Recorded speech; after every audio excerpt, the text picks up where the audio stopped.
What if the most private thing a human being possesses was never private at all? Not the face seen in polished bronze, not the name spoken by family, not the body placed beneath the earth with food, beads, weapons, and tears, but the life itself, every promise, every fear, every hidden shame, every dream that vanished before sunrise. What if the ancient mind imagined all of it as something that could be written, stored, guarded, and perhaps reached? In the world of ancient Sumer, writing did not begin as poetry. It did not begin as philosophy. It began with counting. A sheep, a jar of barley, a field, a worker, a ration, a debt. At first glance, this seems ordinary, almost disappointing. The earliest marks on clay were not revelations from heaven, but records of human need. Yet that is exactly where the mystery begins, because the moment a life can be counted, named, listed, and sealed, it enters a second existence. A person is no longer only a body moving through the hot streets of Uruk or Lagash. A person becomes a mark, a sign, a memory pressed into clay. And clay remembers differently than flesh. Flesh forgets. Families die. Houses collapse. Cities burn. But a tablet, once baked by accident in the fire of destruction, can outlive the king who ordered it, the scribe who wrote it, and the god whose temple received it. This is why the ancient Sumerian world feels so strange to us. It is not silent. It is broken, buried, damaged, scattered, and difficult to read, but not silent. Beneath the dust of Mesopotamia, thousands upon thousands of voices survived because someone decided that life must be recorded. But why? Why did this civilization become so obsessed with writing things down? The simple answer is administration. Temples needed accounts, palaces needed control, cities needed memory. Grain had to be measured, labor assigned, offerings delivered, land owned, taxes collected. Archaeologists know this much from the tablets themselves. Sumerian writing grew out of practical systems, shaped by the demands of urban life. But ancient texts did not leave writing there. Slowly, writing entered the sacred imagination. The scribe was not merely a clerk. The tablet was not merely an object. The act of inscription began to carry a deeper power. To write something was to stabilize it. To name something was to give it form. To record something was to protect it from disappearance. And this is where the idea of a buried library of life begins to take shape.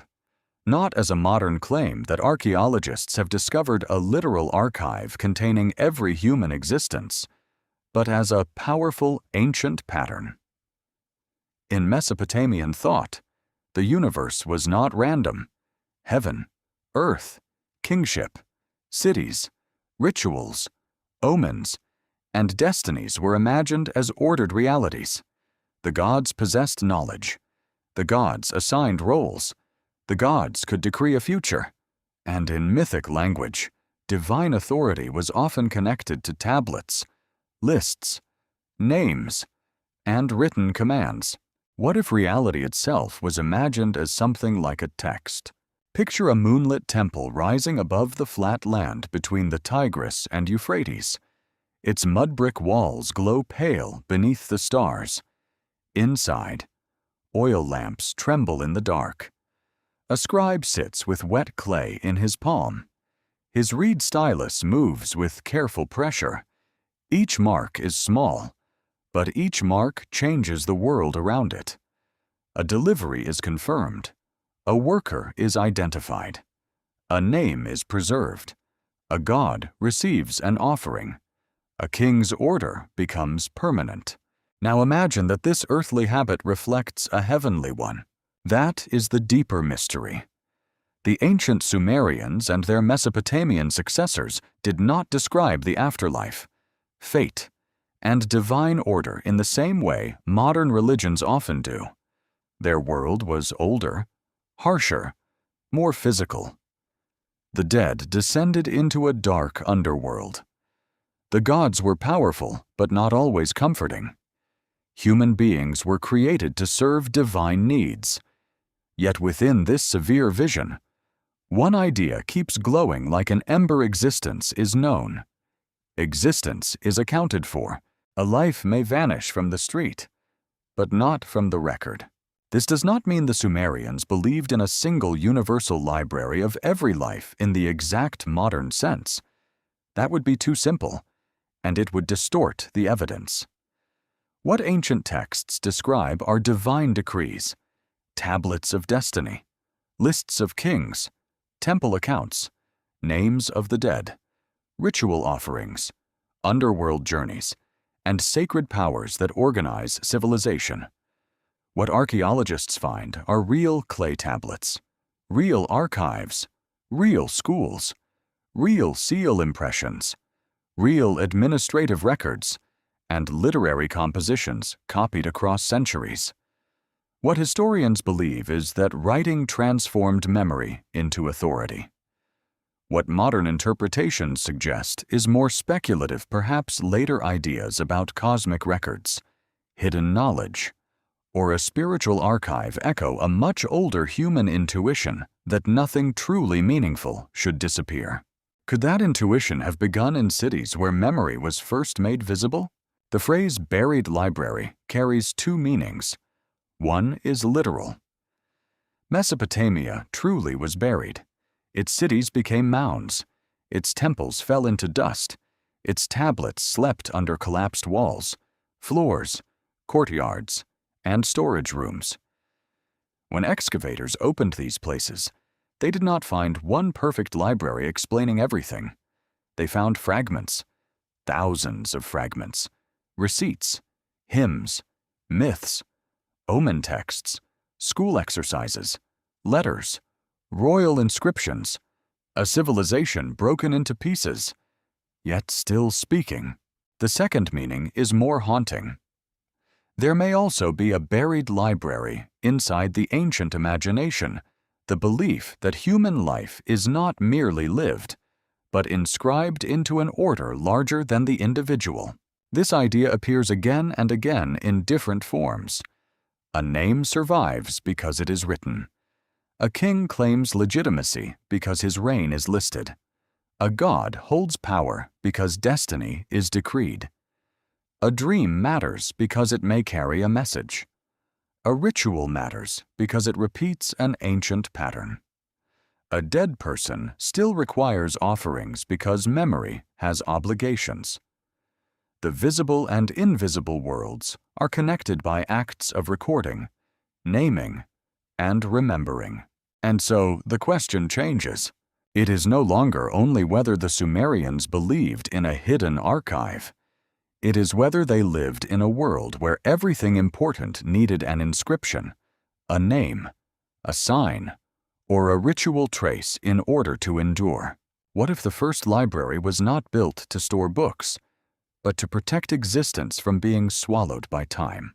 This is why clay tablets feel almost supernatural when held in the imagination. They are small enough to fit in the hand, yet large enough to contain a vanished world. On them, the dead still work, trade, pray, complain, worship, calculate, and rule. A forgotten laborer receives grain. A priestess dedicates an offering. A king boasts of victory. A student practices signs. A mythic hero searches for life beyond death. A goddess descends into darkness. Each tablet is not just information. It is survival. The mystery deepens because writing itself was never neutral. In Sumerian culture, literacy belonged to a trained elite. The scribe had access to systems most people could not read. The temple stored what ordinary eyes could not interpret. Knowledge was not floating freely. It was guarded, taught, copied, and controlled. So if there was a library of life, who could enter it? The priest, the king, the dreamer, the dead, or only the gods? A modern person might imagine reaching such an archive through meditation, visions, altered consciousness, or mystical ascent. But in the Sumerian world, the path to hidden knowledge was more disciplined, more ritualized, and more dangerous. One approached the unseen through offerings, divination, dreams, temple service, lamentation, purification, and the difficult craft of writing itself. To write was to cross a boundary. The reed stylus moved between the human and the divine, between breath and permanence, between memory and fate. A spoken word disappeared into air. A written sign remained. Perhaps this is why ancient writing still feels like a doorway. Not because every tablet contains a secret code, but because every tablet proves that someone long dead refused to let a moment vanish completely. And maybe that is the buried library every civilization is searching for. Not a room under the sand containing every soul like a catalog. Not a fantasy archive waiting behind a sealed temple door, but a much older and stranger idea that life becomes real in the act of being remembered, and that somewhere between human record-keeping and divine knowledge, the ancient world imagined a hidden continuity that death could not fully erase. Still, one unsettling question remains. If human beings created writing to remember grain, labor, offerings, and names, why did their myths begin to speak as if destiny itself could be held on a tablet? Could a soul be shaped by the same hands that shaped clay? In ancient Sumer, the answer was not a simple metaphor. Clay was everywhere. It formed the walls of houses, the bricks of temples, the bowls of workers, the seals of merchants, the tablets of scribes, and in some creation traditions, even the human body itself. The land between the rivers did not offer endless forests of stone and timber. It offered mud, reeds, water, heat, and the patience of human hands. So the people learned to build permanence from what looked temporary. A lump of wet earth could become a brick could become a temple, a tablet could become a memory, and in mythic imagination, clay could become humanity. This is one of the most haunting ideas in Mesopotamian tradition. Human beings were not imagined as pure spirits trapped in bodies, nor as accidental creatures wandering without purpose. In several ancient stories, humanity is formed from earthly material and given a function within the divine order. The details shift across texts and periods, especially as Sumerian traditions were copied, translated, and reworked by Akkadian, Babylonian, and Assyrian scribes. But the pattern is unmistakable. Humans belong to the earth, yet their existence is tied to the gods. That tension creates the mystery. If a person is made from clay, what part of them can be remembered after the clay returns to dust? In the cities of Sumer, the material world was never separate from meaning. A temple was not simply a public building, it was the earthly house of a god. A statue was not simply carved matter, it could become the focus of divine presence through ritual. A written sign was not merely a mark, it could carry authority, obligation, and memory across generations. Clay was humble, but it could become sacred. Imagine an early scribe sitting in a courtyard where the sun has begun to lower over the city. His tablet is still damp. Beside him are baskets of grain, jars sealed for storage, and workers waiting for rations. He presses marks into the clay, not with ink, but with pressure. Every sign is a wound made on the surface of the earth, yet those wounds become order. They say who received food, who owed labor, who belonged to the temple economy, who existed within the system. This was not the writing of inner confession. These were not diaries in which people poured out private feelings. Archaeologists find practical records in abundance because administration drove early writing. The first written world was a world of accounts. But beneath that practical surface, something extraordinary was happening.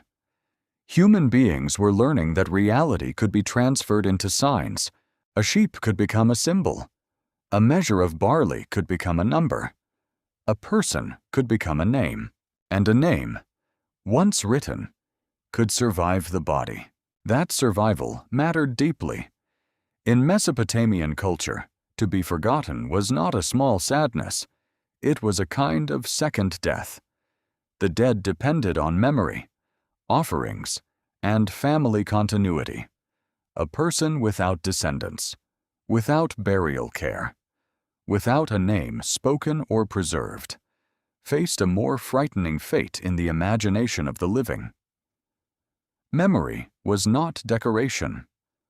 Memory was nourishment. So when writing appeared, it did more than help officials manage grain. It gave memory a body outside the body. What if this was the first step toward imagining a hidden archive of existence? Not an archive of emotions as modern people might picture it. Not a glowing spiritual library waiting in another dimension. The ancient world was more concrete. It thought in names, rations, seals, statues, offerings, and tablets. Yet precisely because it was concrete, its symbols carried weight. A written tablet was something you could hold. A seal impression could prove authority. A list could arrange the world. A record could outlive a generation. The scribe did not simply observe society. He helped create society's memory. This is why scribal training became so important. Learning to write was difficult, slow, and exclusive. Students copied signs again and again. They practiced lists of words, professions, animals, gods, places, and objects. These lists may seem dry to a modern viewer, but they reveal a deeper mental universe. To list the world is to tame it. To categorize it is to make it reachable. To give something a place in writing is to rescue it from the chaos of forgetting. Could this be why ancient knowledge often feels like a map with missing pieces? The scribal school was not only a place of education, it was a chamber where reality was broken into signs and rebuilt. A child entered with a human voice and left, if successful, with the ability to speak in clay. The reed stylus became an instrument of transformation. The student learned that the world could be pressed, stored, copied, corrected, and transmitted. Yet not everything was preserved equally. A palace account might survive because it was stored in a room that later burned. A myth might survive because generations of students copied it as part of learning. A farmer's grief might disappear forever because no scribe recorded it. A mother's dream might vanish because it was spoken only once at dawn. The ancient library is therefore both vast and cruel. It remembers what passed through the hands of power, and it forgets what remained outside them. This makes the idea of every life ever lived both fascinating and impossible to accept literally from the evidence. Ancient texts do not show us a complete cosmic biography of every person. Archaeology does not uncover a perfect record of every soul. What we find instead is a civilization struggling with the same fear that haunts humanity in every age, the fear that life disappears without witness. The Sumerian answer was clay. Clay could hold a name. Clay could hold a law. Clay could hold a prayer. Clay could hold a myth of creation in which divine purpose and earthly matter met. Clay could hold a dead king's claim to greatness, a temple's inventory, a student's mistake, a lament for a ruined city, and a story about gods shaping human beings for reasons humans might never fully understand. But there is another layer. If people were imagined as formed from clay, and their lives were recorded on clay, then clay became both origin and memory. The body and the tablet shared the same earth. One breathed for a time. The other waited in silence. One died quickly. The other might sleep beneath ruins for 5,000 years. What if the tablet was the shadow body of a life? In that thought, the ancient scribe becomes almost priestly. He does not grant the soul eternal peace. He does not open paradise, but he creates a trace, and in a world terrified of oblivion, a trace is powerful. A mark on clay says this happened. This person stood inside the order of the world. This name was not nothing. Still, clay has a terrible weakness. It breaks. Tablets crack. Edges vanish. Lines are lost. Names become unreadable. Entire stories survive with holes where the most important words may have been. The buried library is therefore never whole. It invites us close, then withholds.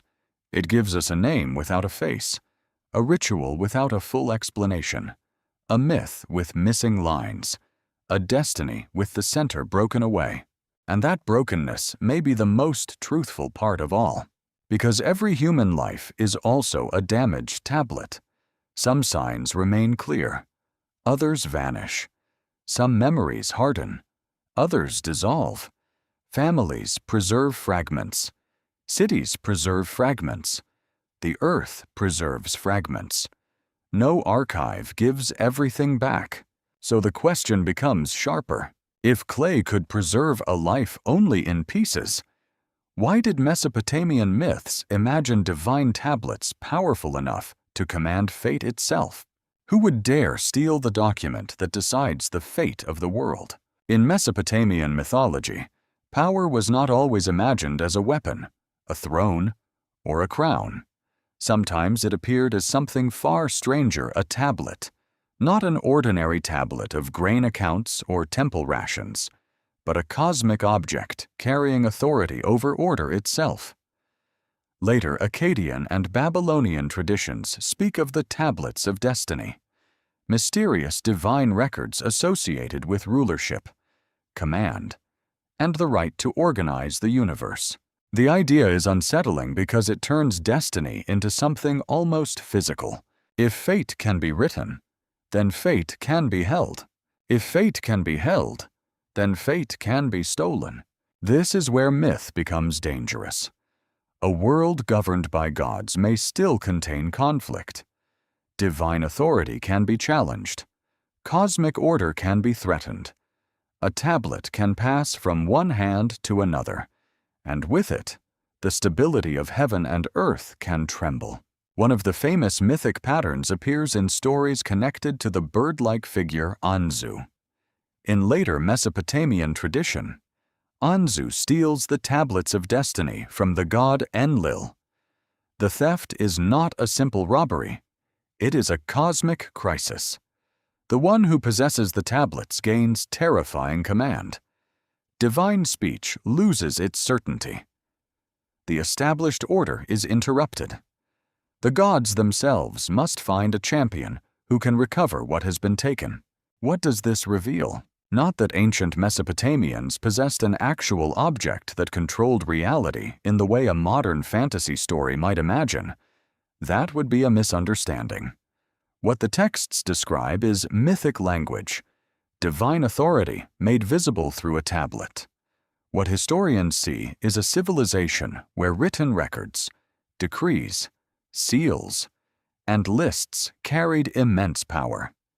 What modern interpretation may suggest is that the tablets of destiny reflect a deep cultural belief that order depends on inscription. The universe, like the city, must have its records. In Sumerian and Mesopotamian life, authority needed form.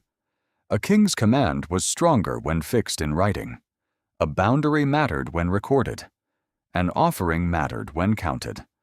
A name mattered when listed. In daily life, written records protected ownership, obligation, and memory.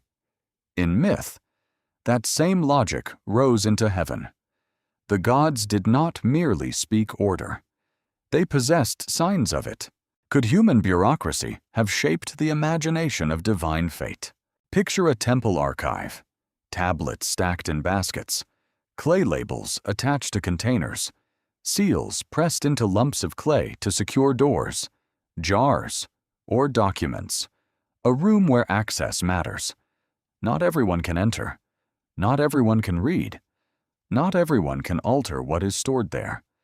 The archive is power because the archive determines what is recognized as true. Now lift that image into the realm of gods. A divine tablet becomes more than a record. It becomes the source of legitimacy.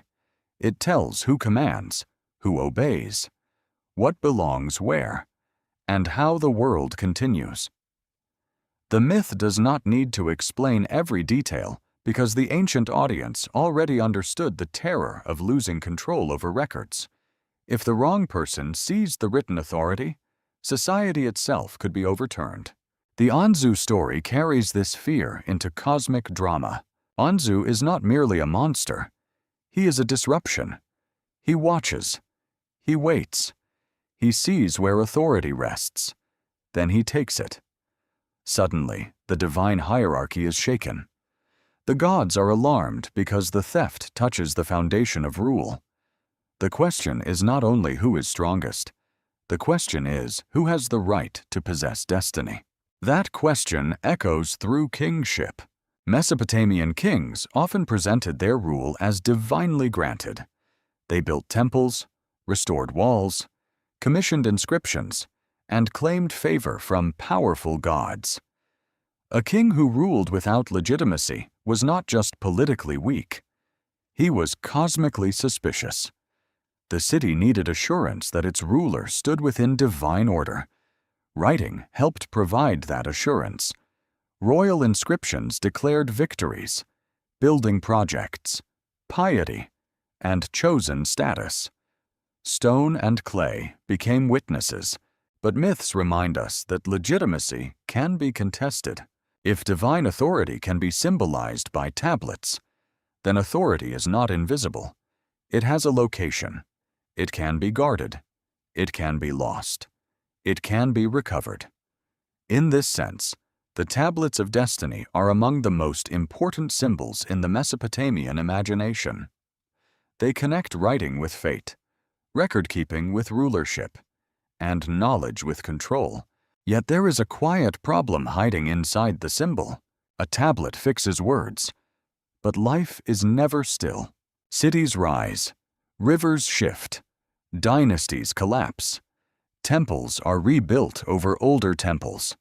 Gods change rank as political centers change power. Sumerian traditions are copied into Akkadian. Babylonian scribes reshape older material. Assyrian kings collect texts from many places. The tablets preserve order, but history keeps disturbing that order. So what does destiny mean in a world that constantly changes? Perhaps this is why Mesopotamian fate is not always comforting. It is powerful, but not gentle. The gods decree, but human beings often do not understand. Omens can warn, but not always save. Rituals can respond, but not abolish danger entirely. Kings can claim divine favor, then die like everyone else. Cities can be beloved by gods, then fall under siege. The tablet of destiny does not promise personal happiness.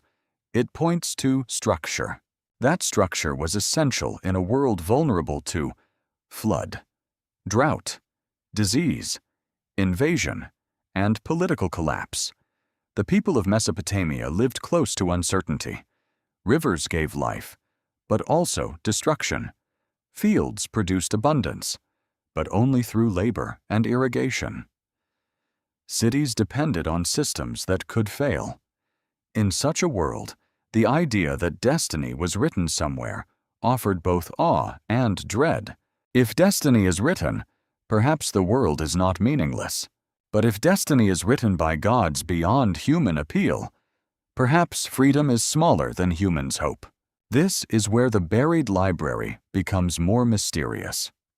A normal archive preserves what has happened.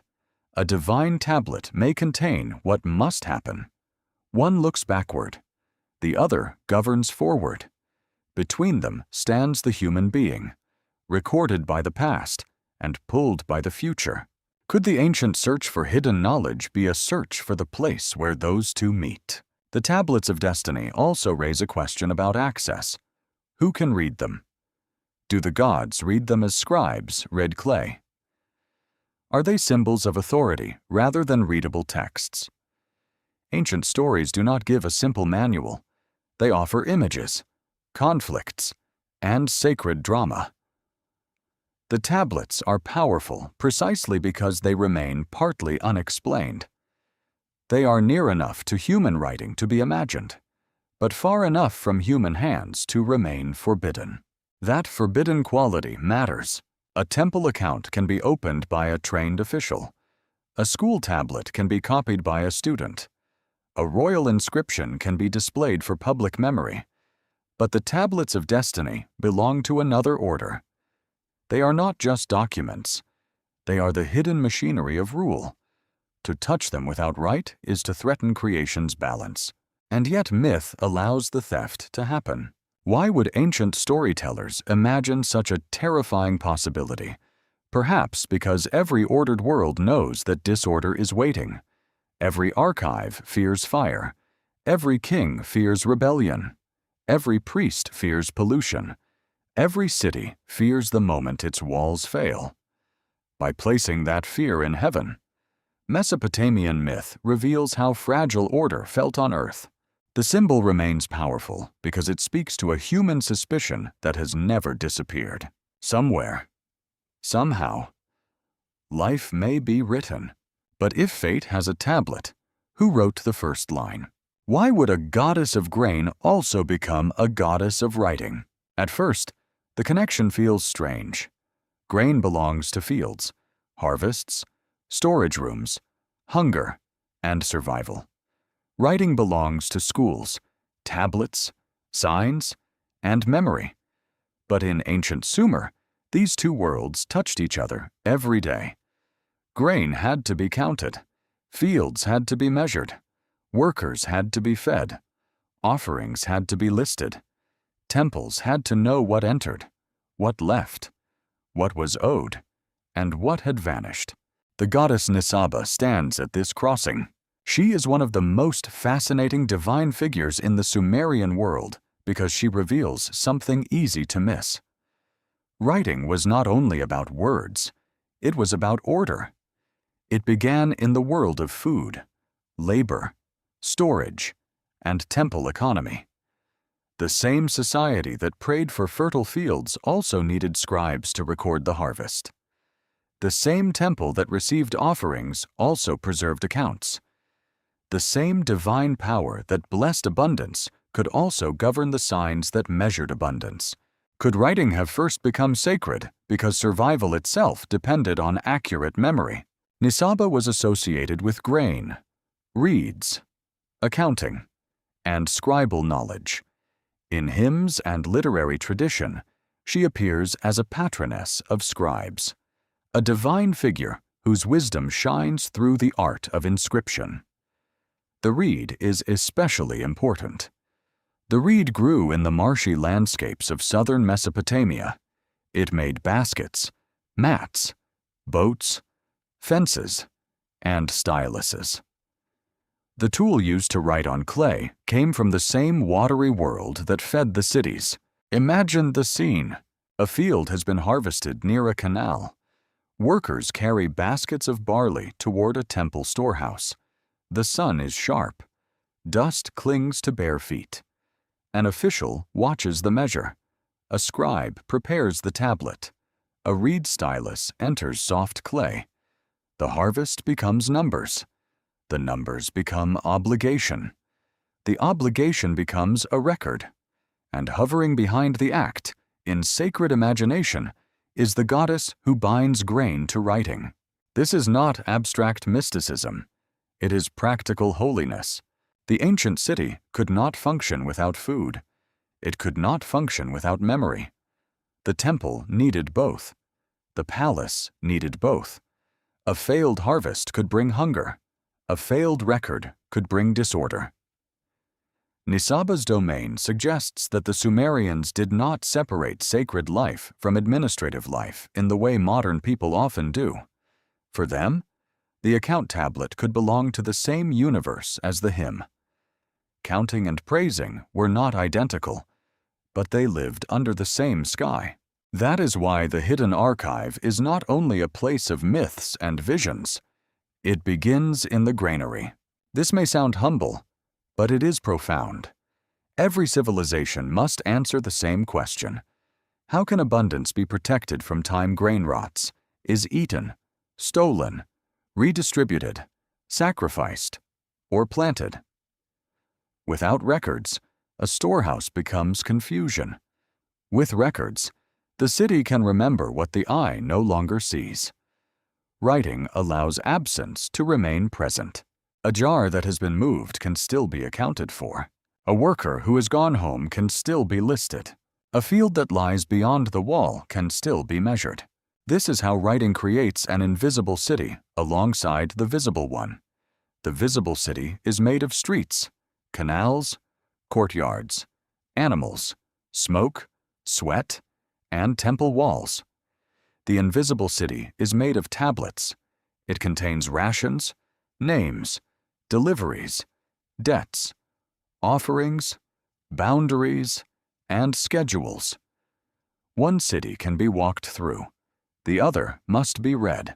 And Nisaba stands at the door of the readable city. For a scribe, invoking Nisaba was not merely decoration.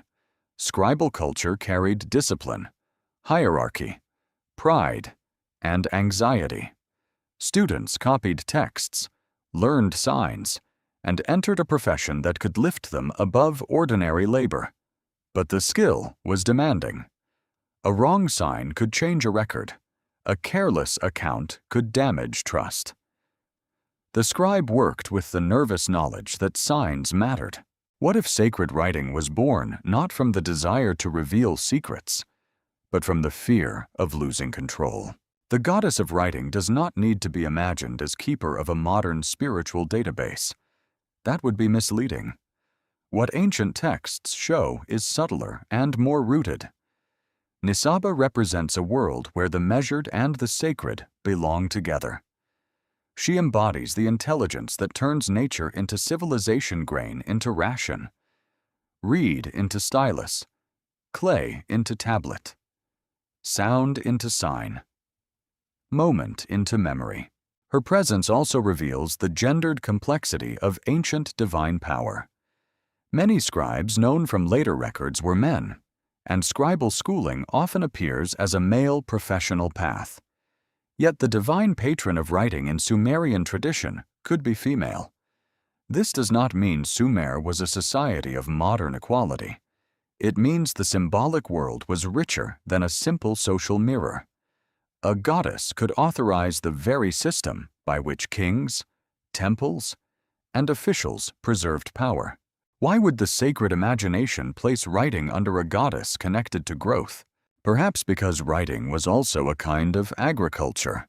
A field receives seed and later brings forth grain. Clay receives signs and later brings forth memory. A farmer prepares the land. A scribe prepares the tablet. The harvest feeds bodies. The archive feeds continuity. Both depend on timing, discipline, and trust in processes that exceed a single moment. There is a beautiful strangeness in that comparison. A sign pressed into clay is like a seed planted in earth. It disappears into storage, silence, or burial. Then, centuries later, it emerges. Someone reads it. A dead language speaks. A forgotten name returns. A temple ration becomes evidence. A myth copied by a student becomes a doorway into ancient imagination. The clay field produces a second harvest, not of grain, but of memory. Yet Nisaba's archive was not open to everyone. Literacy was specialized. The majority of people in ancient Sumer did not read tablets. Their lives were recorded by others, interpreted by others, stored by institutions they may never have controlled. This creates a shadow beneath the wonder. Writing preserves, but it also selects. It remembers some lives through the needs of power. It gives names to workers when they receive rations, but not always their voices. It records offerings to gods, but not every prayer whispered in private. So the goddess of writing guards both memory and silence. The archive shines, but it has locked rooms. This tension is essential. The ancient library of life, as a metaphor, is never simply generous. It is shaped by temple economies, scribal training, political authority, and divine imagination. It preserves the world through systems. It does not preserve everything equally. The written record may tell us that a woman brought an offering, but not what trembled in her heart as she stood near the temple gate. It may tell us that barley was issued to a worker, but not what dream visited him that night. Could there have been other forms of memory that left no tablet behind? Songs, gestures, mourning rites, family stories, lullabies, curses, blessings, secrets exchanged beside canals. These too carried life, but they rarely hardened into clay. Nisaba's power reminds us that written memory is magnificent, yet incomplete. It reaches across millennia, but it does not capture the whole human soul. Still, the scribes continued. They pressed signs into clay under the gaze of a goddess whose world joined grain, reeds, wisdom, and accounts. They created archives that outlived cities. They turned survival into record and record into sacred inheritance. But if Nisaba guarded the art of writing, where were these sacred memories actually kept?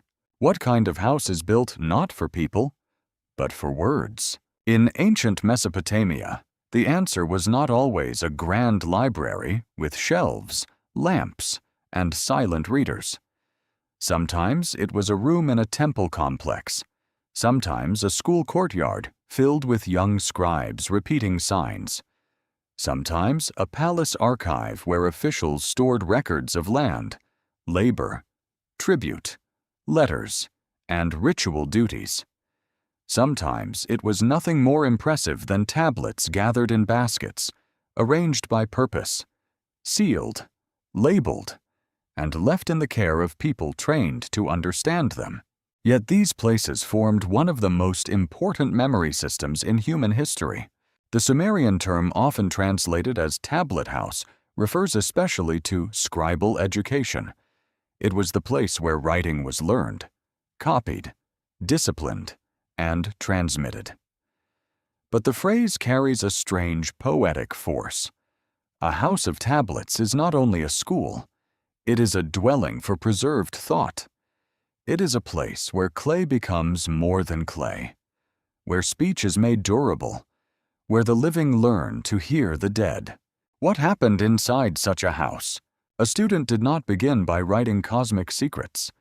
He began with signs, repetition, mistakes, correction. The teacher would prepare a model tablet, and the student would copy it. Again and again, the hand learned pressure, angle, spacing, rhythm. Cuneiform writing required physical discipline. The stylus did not flow like ink.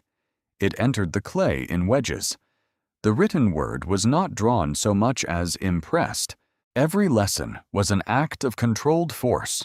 The young scribe learned lists of words, animals, plants, professions, cities, gods, stones, metals, foods, and vessels. To a modern mind, lists may seem lifeless, but in the ancient scribal world, lists trained the student to organize reality. They turned the endless confusion of the world into categories. They taught that everything could be named, placed, copied, and remembered. Could this be why hidden knowledge so often begins with naming? A name allows the mind to hold what the eyes cannot keep. A list allows a civilization to build a mental map larger than any single person's experience. In a city where farmers, merchants, brewers, priests, singers, soldiers, shepherds, and officials all moved through different worlds, the scribe was taught to gather those worlds into signs. The tablet house became a miniature universe, but the tablet house was not gentle. School texts from later Mesopotamian tradition sometimes describe discipline, frustration, status anxiety, and the difficult life of a student. A scribe in training had to master not only signs, but also social obedience. He had to enter a profession guarded by skill and hierarchy. Writing was a path to power, but it demanded submission first. The hand had to be trained. The voice had to be corrected. The memory had to be filled with inherited patterns. The archive was not born from inspiration alone. It was built through pressure. This matters because the buried library of ancient life was not created by accidental genius. It was manufactured by institutions. Temples, palaces, and schools needed people who could reproduce knowledge reliably. One tablet could be damaged. One scribe could die. But if a text was copied by many students across generations, it could survive far beyond its first purpose. That is why some myths reached us, not because every ancient story was preserved equally, not because every sacred teaching was stored safely in a single hidden chamber. Many vanished. Many were never written down. Many survive only in fragments. But texts used in scribal education had a special chance of endurance. If a myth, hymn, proverb, or lexical list became part of training, it could be copied again and again, each copy becoming another seed of survival. The tablet house was therefore both classroom and time machine. Imagine the sound inside it. Reed styluses pressing into wet clay, the murmur of students reciting signs, a teacher correcting a line, a boy scraping away an error before the clay dried, sunlight entering through an open doorway, dust rising from the floor. Somewhere nearby, temple workers bring grain, animals, and offerings. The city breathes outside, but inside the tablet house, time slows. Words are being prepared for a future no one can see. The ordinary student may not have imagined that thousands of years later, strangers would examine his exercise tablet in a museum or excavation report. He may have been worried only about punishment, status, or pleasing the instructor. Yet his mistakes, if preserved, are now among the most intimate traces of ancient learning. A crooked sign can reveal a human hand. A school tablet can make the distant past feel suddenly close. What if the most moving records are not royal victories, but practice marks made by someone afraid of failing? The House of Tablets also reveals how memory depends on location. A tablet buried in a wall collapse may survive. A tablet left exposed may crumble. A tablet fired by a city's destruction may harden permanently. Disaster, ironically, can become preservation. Fire that killed a building might save its records.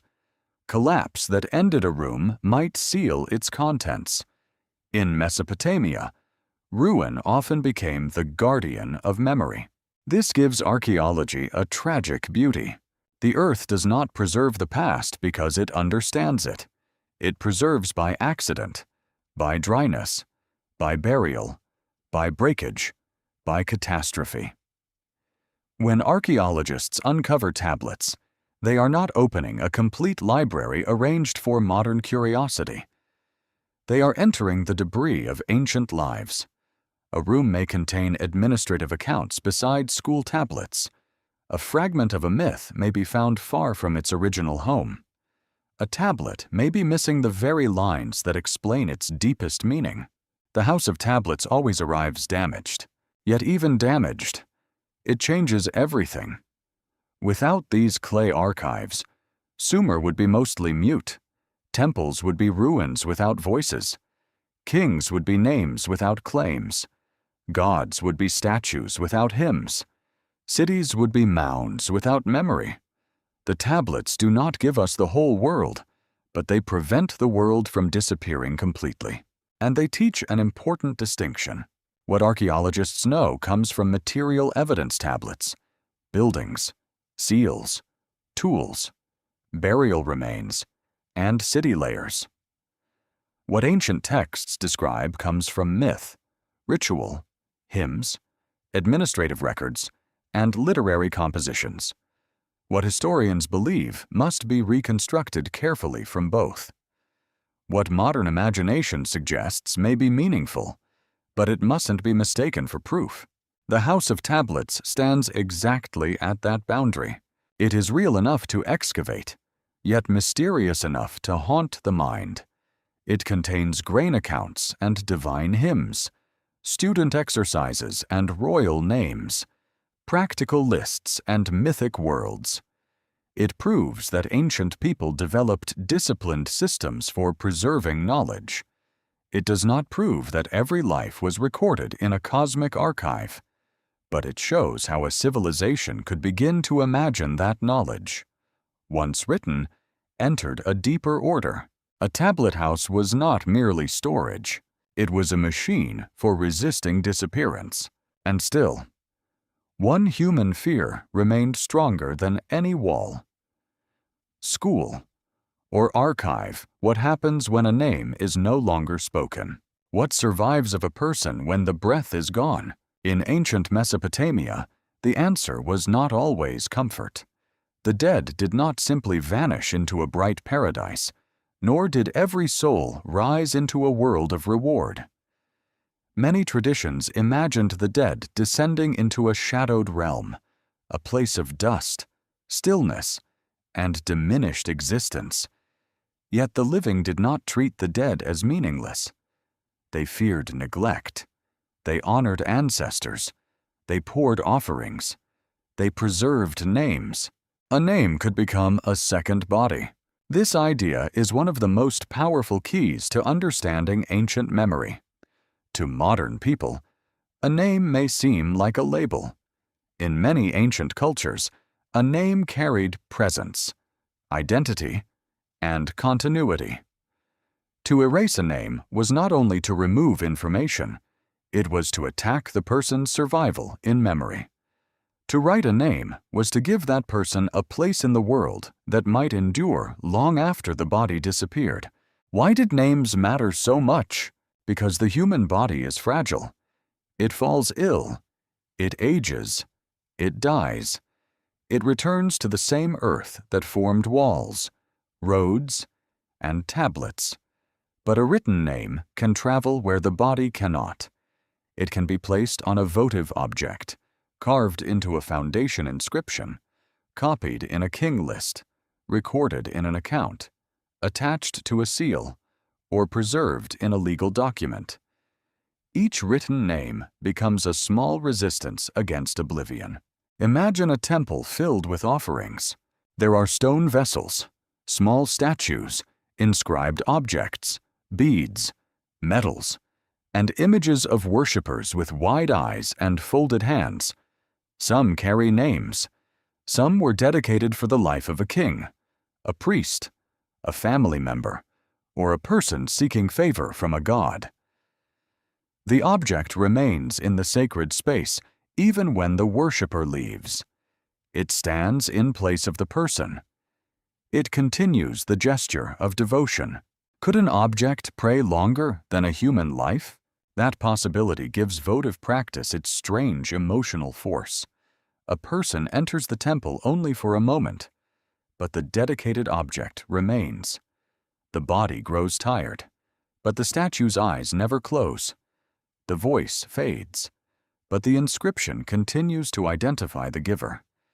In a world where the gods occupied their temples as living centers of divine power, leaving one's name near a god was not merely decoration. It was an attempt to extend presence. The written name also mattered to kings. Royal inscriptions across Mesopotamia often announce building projects, victories, restorations, canals, walls, temples, and offerings. At one level, these texts are political. They magnify royal power. They declare legitimacy. They warn future rulers not to erase or neglect the monument. But beneath the public voice lies a private fear shared by all humans, even kings, the fear of being forgotten. A king could command armies and still disappear from speech. So he carved his name into stone. He buried foundation deposits beneath temples. He placed inscriptions in walls. He asked future rulers to respect what he built. He invoked gods as witnesses. These acts were not only propaganda, they were strategies against time. The king wanted his deeds to remain active in memory. He wanted his name to endure where flesh could not. Yet ordinary lives also appear on tablets, though often in less glorious ways. A worker receives barley. A person sells land. A witness appears in a contract. A woman's name is attached to a transaction. A debtor owes silver.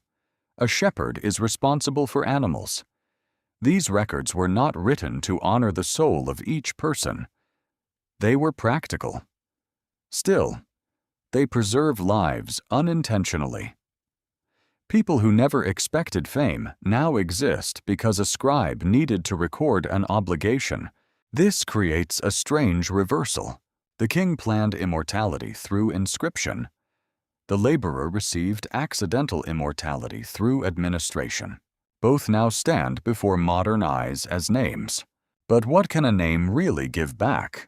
A name without a face is both intimate and distant. It tells us that someone existed, but not how they laughed. It may reveal family ties, profession, gender, legal status, or economic role, but rarely the full inner life. The ancient archive protects existence in fragments. It does not restore the entire person. It offers a doorway, not a resurrection. Still, even a fragment has power. When a name survives for 4,000 or 5,000 years, the distance between living and dead trembles. A person once stood under the same sun, ate bread, feared sickness, watched rivers rise, listened to temple music, spoke to family, and perhaps wondered whether anyone would remember. The tablet does not answer that longing completely, but it proves the person was not entirely swallowed by silence. What if memory itself was a form of afterlife, not the only afterlife, and not necessarily the one described in mythic underworld traditions, but in social and ritual life? Being remembered mattered. The dead depended on living care. Families maintained connections through offerings. Ancestors remained part of household identity. A neglected dead person could become restless in some Mesopotamian beliefs. A properly honored dead person remained within an ordered relationship. Memory was therefore not passive. It was a duty. A family did not simply remember because it felt affection. It remembered because the bond between living and dead required action. Food and drink offerings, funeral rites, and the continuation of a household helped maintain the dead person's place. The dead were gone, but not irrelevant. They lived in a different condition, one that still touched the living world. This gives the written name a ritual gravity. To speak a name is to call attention to the one who bore it. To write a name is to hold it open for future speech. To erase a name is to close a door. In some ancient royal contexts, destroying inscriptions was an act of domination. Conquerors could damage monuments, remove names, or overwrite claims. Such acts were not random vandalism. They were attacks on memory and authority. The archive could preserve, but it could also be weaponized. Who gets named? Who gets erased? Who is remembered as king, servant, rebel, priestess, enemy, widow, witness, or slave? The written record does not float above power. It is shaped by it. The people most visible in archives are often those connected to institutions, temples, palaces, courts, households with property, systems of labor. Others vanish because no record required their identity. So the library of life is full of unequal light. Some names shine through royal inscriptions. Some flicker in ration lists. Some are hidden inside broken contracts. Some never entered clay at all. The ancient world knew this danger. It understood that memory could fail. It built rituals, monuments, and texts to resist that failure. But every act of preservation also revealed the terrifying possibility of disappearance. The dead needed names, but names needed guardians. A tablet could be buried. A family line could end. A temple could be destroyed. A language could be forgotten. Even kings became unreadable when scripts were lost. For centuries, the wedge marks of Mesopotamia lay silent because no one could understand them. The names were still there, but they were trapped. Presence without voice. Memory without reader. Is a name truly alive if no one can read it? That question reaches into the heart of the buried library. The tablet preserves, but only interpretation awakens. The name waits until eyes, knowledge, and breath return to it. In that moment, the ancient person is not resurrected, but recognized. Recognition is smaller than eternal life, yet greater than nothing. Perhaps this is why the act of reading ancient tablets feels almost like a ritual. A scholar bends over damaged signs. A broken line is copied, compared, restored cautiously. A name emerges from dust. Someone forgotten becomes speakable again. The dead do not rise, but the silence around them cracks. Yet the ancient Mesopotamian imagination did not stop with names on earth. It turned toward the place where the dead themselves were believed to go. A place without sunlight, a place of dust, a place ruled by powers older than human memory. And if names could survive in the world above, what records waited in the world below? What if death was not the end of identity, but the beginning of a quieter record? In Mesopotamian imagination, the underworld was not a paradise of shining fields. It was not usually pictured as a place where the righteous received endless joy. It was a shadowed realm, a great below, a land of dust and silence where the dead continued in a reduced and mysterious state. The Sumerian word often connected with this realm is Kur, a term that can suggest mountain foreign land or underworld, depending on context. Later Akkadian traditions speak of Irkalla, the land from which no traveler returns unchanged. This realm was not empty. It had rulers. It had gates. It had laws. It had divine beings. It had the dead. The ancient texts do not give one single, systematic map of the afterlife. Instead, they offer scenes, laments, myths, ritual hints, and terrifying glimpses. The underworld appears in stories of divine descent, in accounts of ghosts, in funerary practices, and in the concerns of families who cared for the dead. What the texts describe is a world where death did not erase the person completely. What archaeologists find are burials, offerings, tomb goods, and material evidence that the living maintained obligations toward those who had gone below. What historians believe is that care for the dead was deeply tied to household continuity, social order, and fear of restless spirits. But the underworld raises a stranger question. If the dead still existed, who knew them there? To be alive in Sumer was to be part of relationships, family, city, temple, labor, offering, name, obligation. Death changed those relationships, but did not always destroy them. The dead person became dependent in a new way. Food and drink offerings could matter. Proper burial could matter. The memory of descendants could matter. The living were not simply grieving. They were maintaining a bridge, and a bridge implies two sides. Imagine a family at dusk, near a burial place or household setting, pouring water or presenting food for the dead. The gesture is small, almost silent. No grand speech is necessary. The act itself says you are still known. You are not abandoned. You remain within the circle of duty. Could such offerings have functioned like messages sent into darkness? The ancient world did not treat ghosts as harmless memories.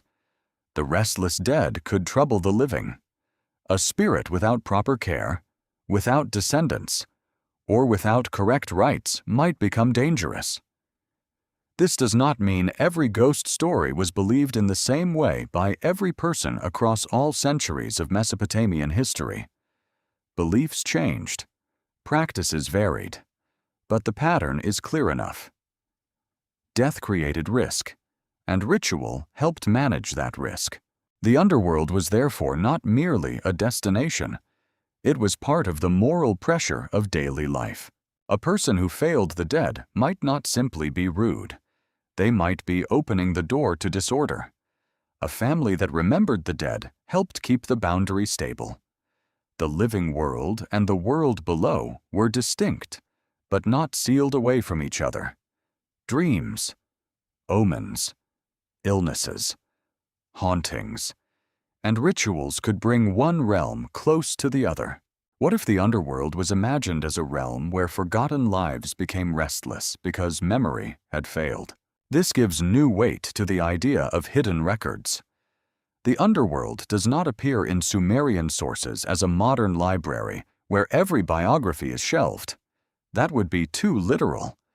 Yet it does appear as a domain with order, hierarchy, and consequences. The dead are not scattered into nothingness. They enter a governed space.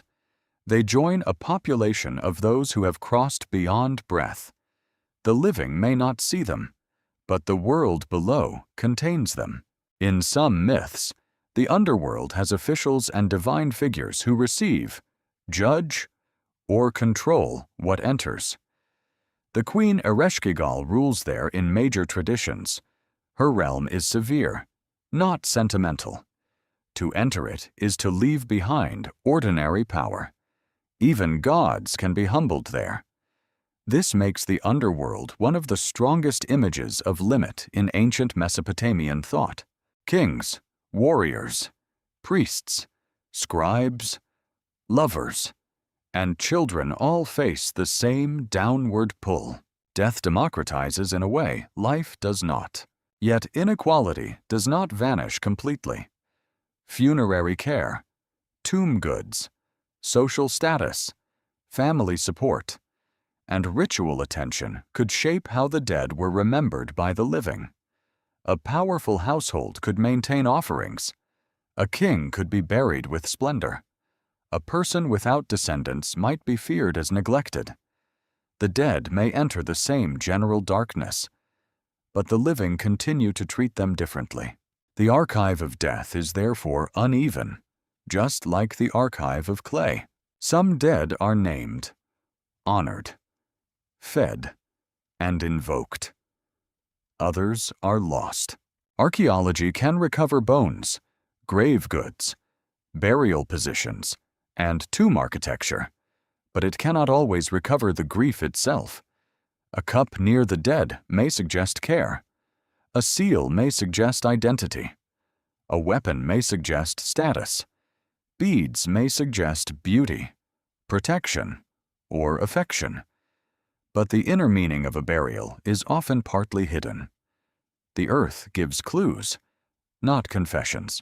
This is why Mesopotamian afterlife texts feel so powerful. They speak where objects cannot. They imagine dust as food, darkness as dwelling, gates as thresholds, and death as a country with its own terrible order. They do not comfort in a modern way. Instead, they force the listener to confront something older and colder. The person continues, but diminished. What kind of survival is that? Perhaps this is why memory above ground became so important. If the underworld was bleak, then the care of the living was one of the few ways to keep identity warm. A name spoken in a house, water poured in remembrance, a ritual performed correctly, a tablet preserving a lineage. These acts did not abolish death, but they resisted total abandonment. The buried library of every life in this world is not a single chamber. It is divided.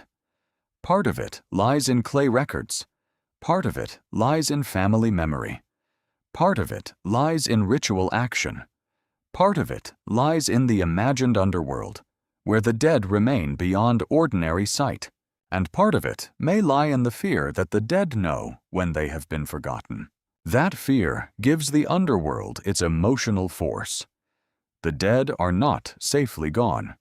They are near enough to require care, far enough to terrify, silent enough to be mysterious, present enough to demand attention. The living cannot enter their realm easily, but they cannot ignore it either. So the ancient question becomes sharper than ever. If the dead descend into a hidden world with gates, rulers, and laws, what happens when a goddess enters that realm alive? Why would a goddess choose to walk into the land where power is stripped away? In one of the most unforgettable Sumerian myths, Inanna, the great goddess associated with love, war, desire, kingship, and terrifying divine force, turns her attention toward the underworld. The story is known from ancient compositions often called the Descent of Inanna. It is not a simple tale of death and return. It is a ritual drama of thresholds, removal, judgment, and transformation. Inanna does not drift into the underworld by accident. She prepares. This detail matters. The goddess knows she is approaching a dangerous realm. She dresses herself in symbols of authority: crown, beads, breastplate, measuring rod, line, and royal garments appear in the tradition as signs of her power and divine office. She does not enter as a helpless wanderer. She comes adorned, radiant, and fully marked by status. But the underworld does not honor the power of the world above. At each gate, something is taken from her. This is one of the most haunting images in ancient literature. 7 gates, 7 removals. Each threshold strips away another emblem. The goddess who enters crowned, clothed, and armed with signs of power is gradually reduced. The process is not random humiliation. It follows the law of the realm she has entered. The gatekeeper does not invent the rules. He enforces them. The underworld has its own order, and even Inanna must submit. What does this mean? The ancient text describes a goddess descending into the realm of death and being deprived of her powers before facing Ereshkigal, queen of the underworld. Archaeologists and historians do not treat this as a record of an actual journey in the literal world. It is mythic literature, preserved in scribal tradition, rich with ritual, theological, and symbolic meaning. Modern interpretations vary. Some read the descent as a drama of death and rebirth. Some see a political or cosmic struggle between divine domains. Some connect it with rites of passage, seasonal imagery, or psychological transformation. None of these interpretations should be treated as the single proven meaning. But the power of the story is undeniable. It asks a question every human life eventually faces what remains when every title is removed. A king can lose his crown. A priest can lose his temple. A warrior can lose his weapon. A scribe can lose his tablet. A body can lose beauty, strength, breath, and warmth. Inanna's descent turns this universal stripping into sacred theater. Every gate asks, "Who are you?" without the signs that told the world who you were. The answer is terrifying. At the end of the descent, Inanna stands exposed before Ereshkigal. The queen of the underworld is not impressed by her glory. The realm below does not recognize the same hierarchy as the realm above. Inanna is judged, struck down, and becomes like a corpse. The goddess of life, desire, and royal power is reduced to death's possession. Could any image be more radical? The myth does not say that the underworld is merely a place where weak mortals go. It shows that even a great goddess can be seized by its law. This makes death not only an event, but a power with jurisdiction. The underworld is not chaos. It is order of a different kind. Its gates, rules, and queen reveal a structure that cannot be bypassed by beauty, status, or force. That structure is what makes the 7 gates so unforgettable. A gate is a boundary.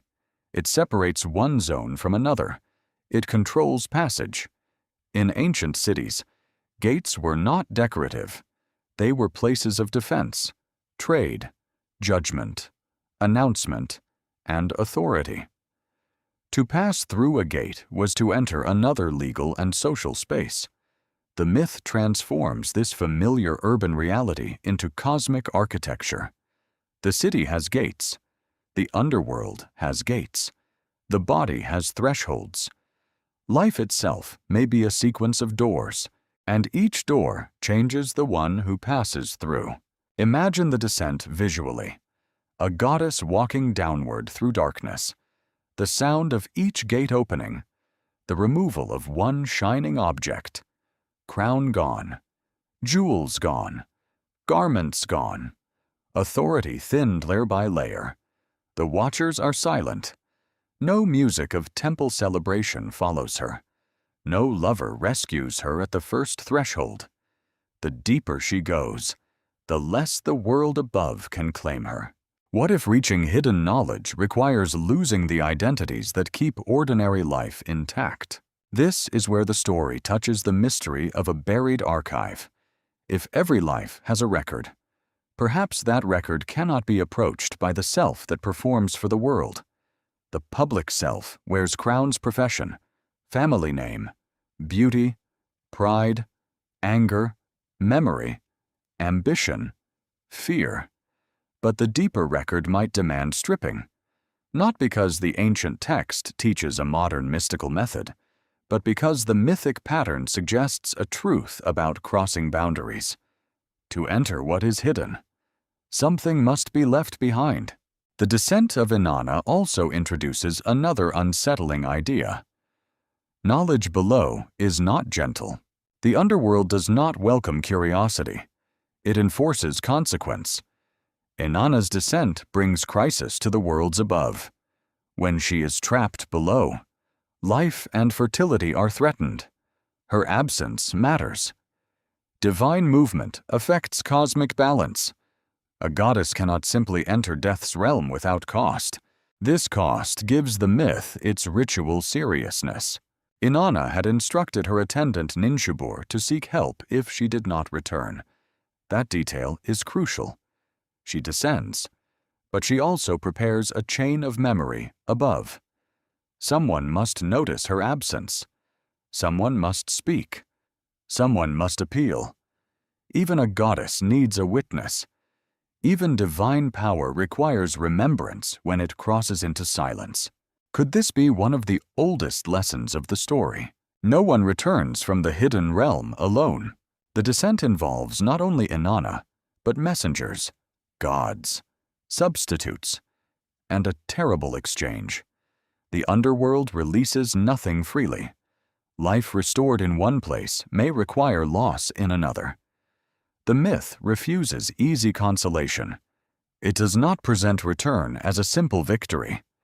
It presents return as negotiation with forces older than desire. This is why the story has endured. It feels like a map of grief. Someone enters darkness. The living wait. Messengers search for help. A body is mourned. A return becomes possible, but not without a wound. The world resumes, but something has changed. The one who descended is not untouched by the place she entered. Modern psychology often finds in such myths a pattern of inner transformation descent into loss, stripping of identity, confrontation with shadow, and partial return. That reading can be meaningful, but it should be named as interpretation, not ancient doctrine. The Sumerian text belongs to its own world of gods, temples, ritual imagination, and divine hierarchy. Still, ancient myths survive because they speak in more than one register. To the Sumerian listener, Inanna was a divine figure moving through a sacred cosmos. To the historian, the text reveals ancient ideas of death, gendered divine power, and ritual structure. To the modern viewer, the 7 gates may feel like the stages by which human beings are forced to surrender illusions. Each level is different, but the image remains sharp. A goddess enters death dressed in power. Death removes everything. The question is not only whether she can return, the question is what the descent reveals about all who must one day cross a threshold without ornaments, witnesses, or defense. Perhaps the underworld keeps no library of biographies in the modern sense, yet it holds the most final record of all what remains when the visible signs of life are gone. And if a goddess could pass through 7 gates into hidden darkness, could human beings approach unseen knowledge through another gate, entirely the gate of dreams? What if sleep was not a shutting down of the mind, but an opening of a hidden door? In ancient Mesopotamia, dreams were not treated as meaningless pictures thrown up by a tired brain. They could frighten, warn, bless, deceive, accuse, or reveal. A dream might come from a god. A dream might come from a ghost. A dream might require interpretation by someone trained to understand signs.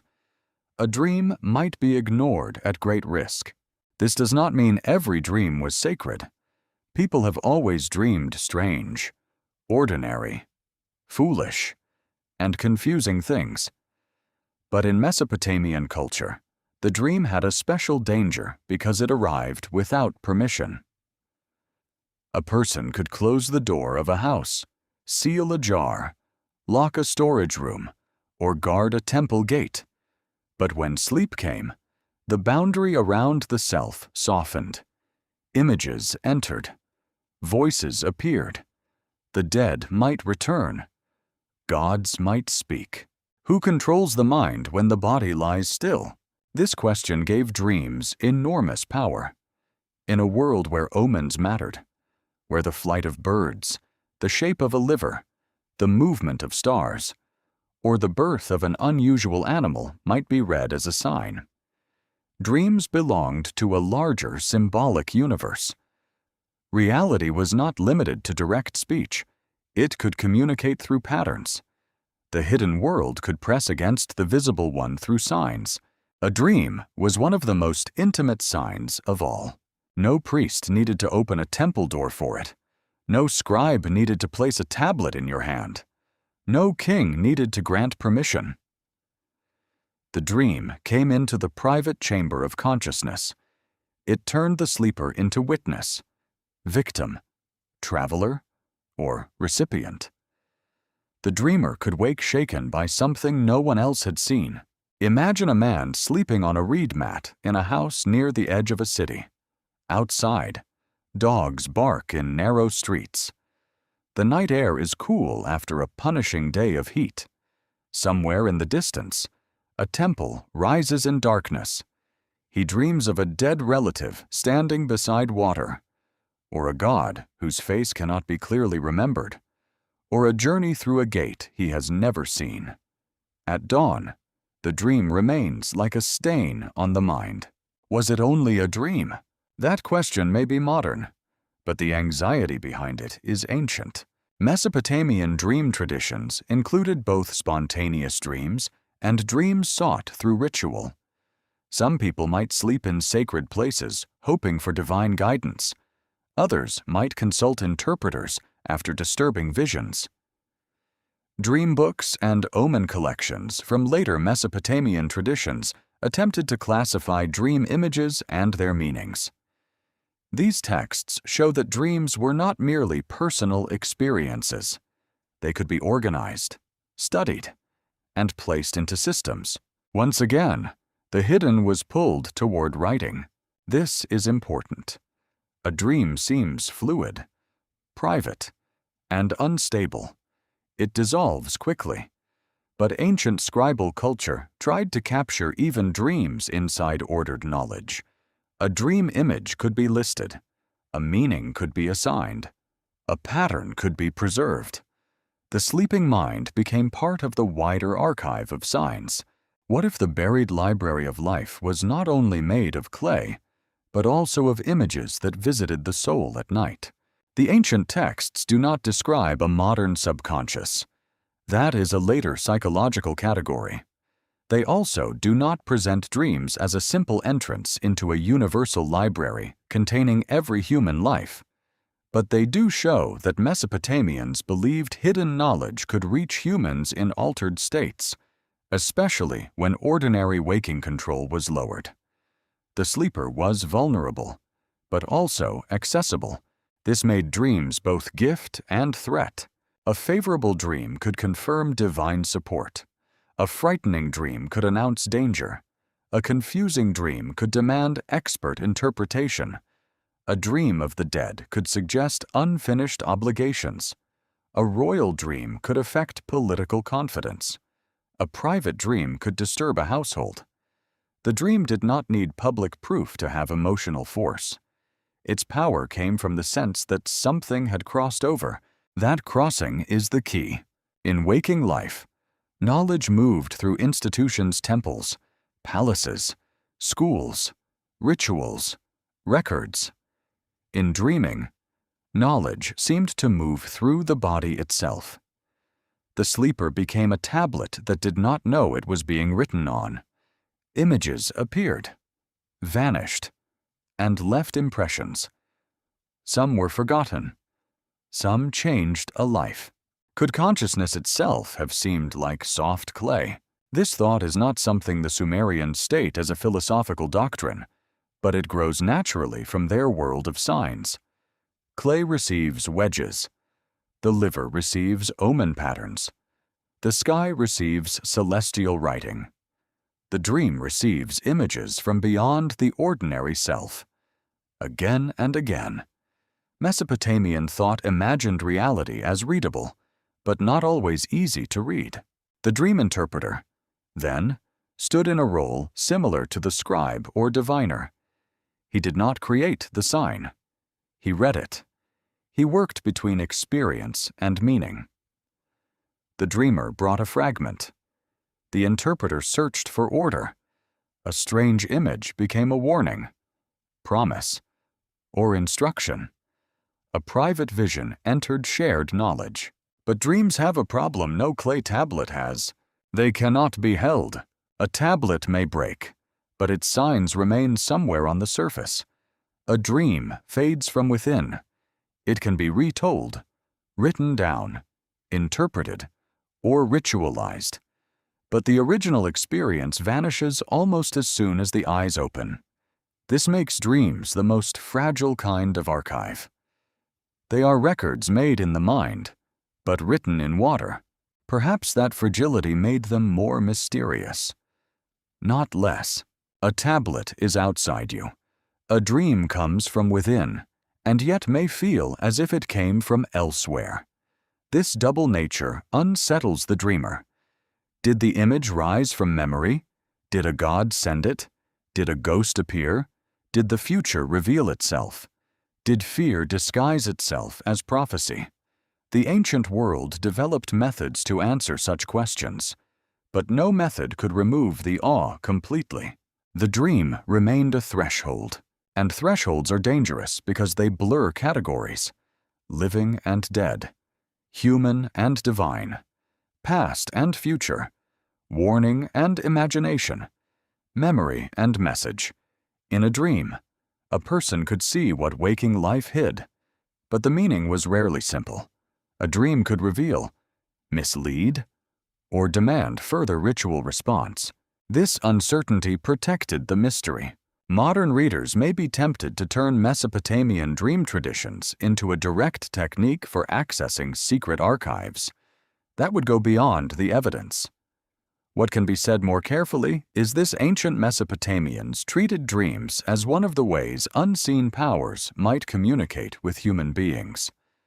Dreams were part of a broader culture of signs, interpretation, and hidden knowledge. They were not random in the same way many modern skeptics might assume. They belonged to a cosmos where meaning could break through ordinary perception. That belief gives dreams a special place in the journey toward hidden memory. The scribe records what society must remember. The ritual honors what the family must not forget. The underworld holds the dead beyond sight. The dream opens a private passage where unseen presences can appear without asking permission from the waking world. No wonder dreams were feared. A person could wake carrying a message no one else had heard. A king could wake troubled by an image that seemed to threaten the city. A widow could wake after seeing the dead and wonder whether neglect had opened a door. A priest could seek interpretation. A scribe could record patterns. A ritual specialist could prescribe protection. The night was not empty. It was alive with possible meaning. Picture the sky over Mesopotamia before dawn. Stars fading over a flat horizon. The city still quiet. A dreamer sits awake, unable to return to sleep. The clay walls around him are real. The sleeping family nearby is real. Yet the image he saw feels real too. It came from nowhere, and now it demands a place in the world. So he speaks it. Once spoken, the dream begins to change. It becomes narrative. It becomes evidence. It becomes something another person can hear, judge, and perhaps write down. The private vision steps toward the public archive, but one mystery remains. If dreams could bring hidden knowledge to individuals, what about beings who were believed to possess wisdom from the age before ordinary history began? Who taught humanity the knowledge it was never meant to forget? In Mesopotamian tradition, wisdom did not always appear as something humans slowly invented by trial and error. Sometimes it came through extraordinary beings, figures who stood at the border between divine order and human civilization. Among the most mysterious are the Apkallu. The ancient sages remembered especially in later Mesopotamian tradition as bearers of deep knowledge from a time before the flood. The Apkallu are not simple characters. They appear in different forms across texts, rituals, iconography, and scholarly tradition. Some are associated with the earliest kings. Some are described as sages who brought culture, skill, ritual knowledge, and wisdom. In later Assyrian art, protective beings with human bodies and animal features, sometimes fish-cloaked or bird-headed, appear in palace reliefs and ritual contexts. These images are often discussed alongside the wider tradition of sages and supernatural protectors, though the relationship between text, image, and identity must be handled carefully. What ancient texts describe is a chain of wisdom reaching backward into a sacred past. What archaeology reveals are images, inscriptions, ritual objects, and scholarly tablets that show how powerful this idea became. What historians believe is that the Apkallu tradition helped Mesopotamian scholars imagine their own knowledge as ancient, prestigious, and divinely connected.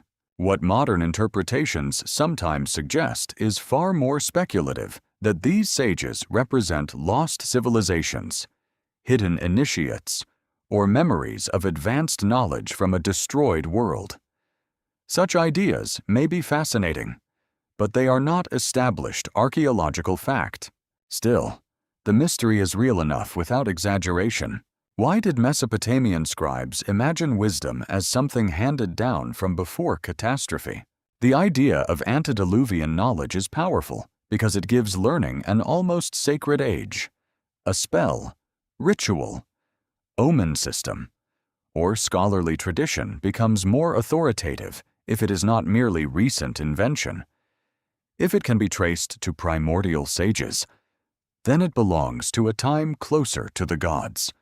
It carries the weight of origin. Ancient knowledge becomes stronger when it is older than memory. Imagine a scholar in a great Mesopotamian city, surrounded by tablets. He studies omens, rituals, myths, incantations, word lists, and ancient names.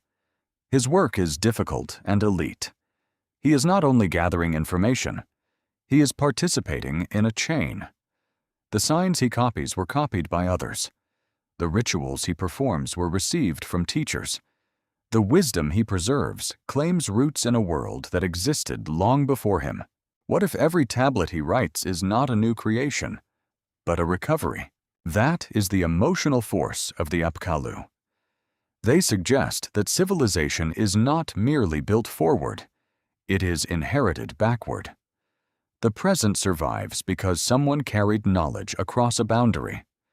The sage becomes a living bridge between ages.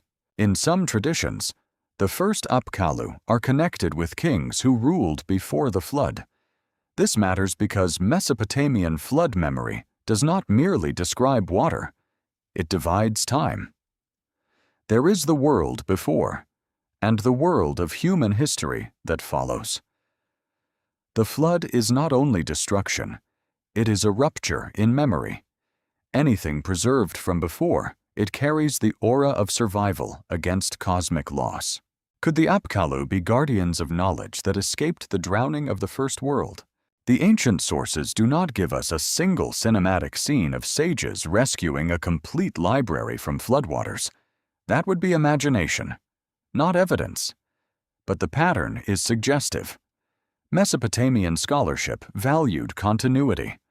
Lists of ancient sages, kings, and cities created a memory bridge over catastrophe.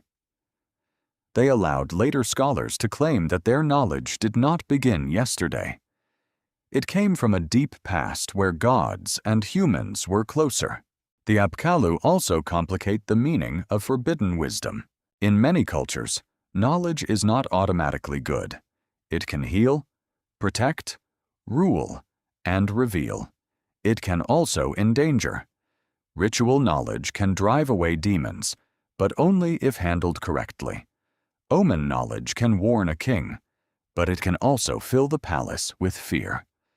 Names of divine or demonic powers can be protective, but names can also be dangerous to misuse. The more hidden the knowledge, the more carefully it must be guarded. A sage is therefore not simply a teacher. He is a gatekeeper. The Apkallu stand at the entrance to a world where knowledge has lineage, authority, and risk.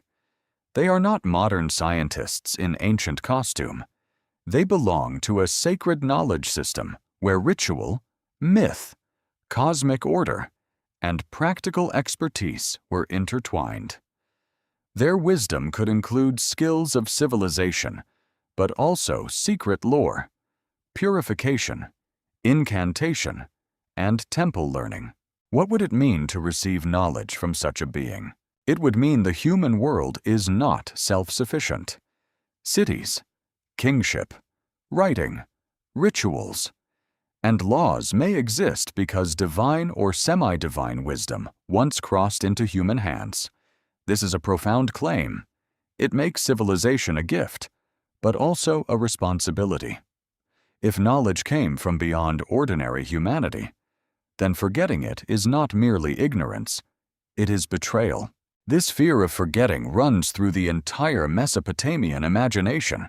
A ritual must be performed correctly. A temple must be rebuilt according to ancient pattern. A name must be preserved. A tablet must be copied. A sign must be read. A tradition must pass from teacher to student. The past is not dead material. It is a living authority that judges the present, but the Apkallu tradition carries a disturbing shadow. After the flood, the status of sages changes in some later traditions. The earliest Apkallu belong to the pre-flood world, while later wise figures may be described differently, sometimes as human scholars or Umianu. This shift suggests that knowledge itself has fallen from a more direct divine condition into a more human, fragile, transmitted form. The age of direct wisdom recedes. What remains are copies, rituals, fragments, and learned lineages. Could human scholarship be the echo of a wisdom no longer fully accessible? That possibility gives the buried library a new dimension. It is not only the record of lives, it is the record of lost proximity. The ancient sage stands where the human and divine once seemed nearer. Later scribes preserve what they can, but they also know that something has been lost: original clarity, first authority, the living presence of the beings who brought knowledge into the world. This is why the image of fish-cloaked figures is so haunting. Whether viewed as protective spirits, ritual figures, or visual echoes of sage traditions, they seem to emerge from a borderland. Water clings to their symbolism. Fish skin covers the human form. The being appears both natural and impossible, both creature and teacher. In a land where rivers created civilization and floods threatened it, a wisdom figure connected with water carries enormous meaning. Water gives life. Water destroys cities. Water hides what sank beneath it. A sage emerging from watery depths is not just an odd image. It feels like a memory rising from the place where worlds vanish. Modern mystery writers often seize on these images and push them far beyond what the evidence can support. They see ancient astronauts, secret technologies, or literal lost supercivilizations. Those claims may attract attention, but they can obscure the deeper ancient mystery.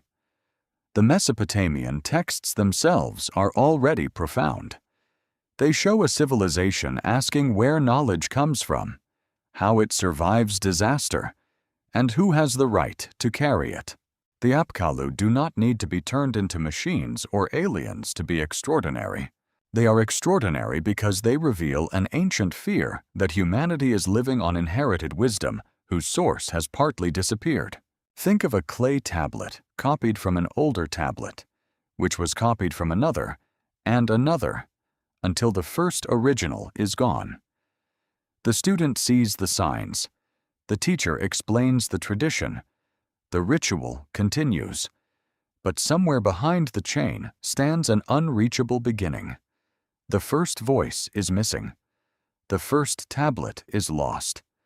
The first revelation has become a memory of a memory. Is that not the shape of every ancient archive? A fragment points to a whole. A name points to a life. A myth points to a lost ritual. A sage points to a vanished age. The more the archive preserves, the more sharply it reveals what has disappeared. The Apkallu invite one final question. If their wisdom truly belonged to an age before the flood, then the flood was not only a disaster of water and mud, it was a disaster of memory. The great fear was not simply that people died, it was that the knowledge of the world before might vanish with them. And if wisdom had to cross the flood to reach humanity, who carried it through the waters? What kind of memory can survive the drowning of a world? In Mesopotamian tradition, the flood was not merely a story about water. It was a wound in time. It divided existence into a world that came before and a world that struggled to continue. Cities, kings, rituals, names, and knowledge all stood under the shadow of one terrifying possibility. Everything humans build can be erased. The flood appears in several Mesopotamian traditions, including Sumerian and later Akkadian forms. The details are not always identical. Names change. Gods change roles.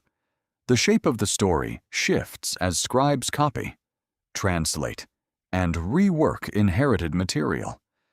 Yet the central pattern remains powerful. Humanity faces destruction.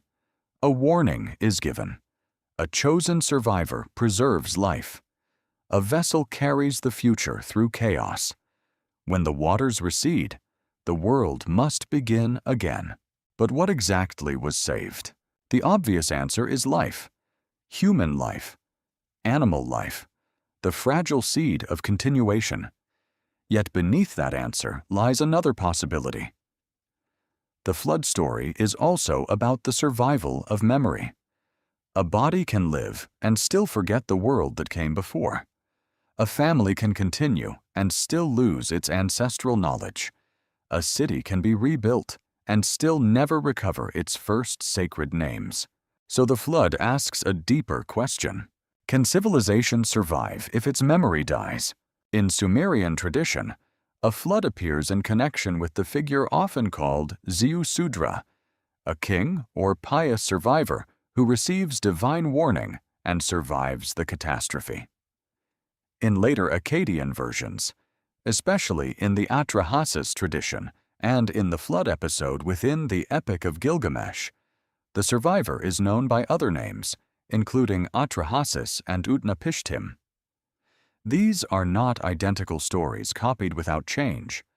They are related traditions with their own theological and literary shapes. That matters because the flood was not frozen in one perfect version. It lived. Scribes reshaped it because catastrophe itself had to be remembered in ways that spoke to different cities, gods, and generations. A myth that survives across centuries is like a river changing course while still carrying the same dark water. The surface shifts, but the fear beneath remains. Imagine the ancient landscape after floodwaters. Mud everywhere, broken walls, dead animals, fields ruined, storehouses spoiled, the smell of wet earth and decay. A survivor stepping out into a world that looks familiar and alien at once. The sky is clear, but nothing is normal. The city is gone. The old paths are gone. The voices are gone. What is the first duty in such a world? To bury the dead, to build shelter, to feed the living, to thank the gods, or to remember. The flood survivor becomes more than a survivor because he carries continuity. He is a living archive. Inside him are names, rituals, skills, warnings, and perhaps the memory of why destruction came. His body is temporary, but his testimony becomes sacred. If he speaks, the old world is not completely lost. If he remains silent, the flood wins twice. This is why flood traditions often feel like stories about chosen memory. The gods know what humans do not. The survivor receives knowledge others lack. The warning itself becomes a hidden message, a secret crossing from divine realm to human hearing. In some accounts, the warning is given indirectly, through a wall or reed structure, as if divine speech must pass through a boundary. This strange method gives the story a feeling of secrecy. Knowledge arrives, but not openly to everyone. The future depends on whether one person understands and acts. Could the difference between destruction and survival be the ability to receive a hidden message? The vessel in the flood story is often treated as the central image, and rightly so.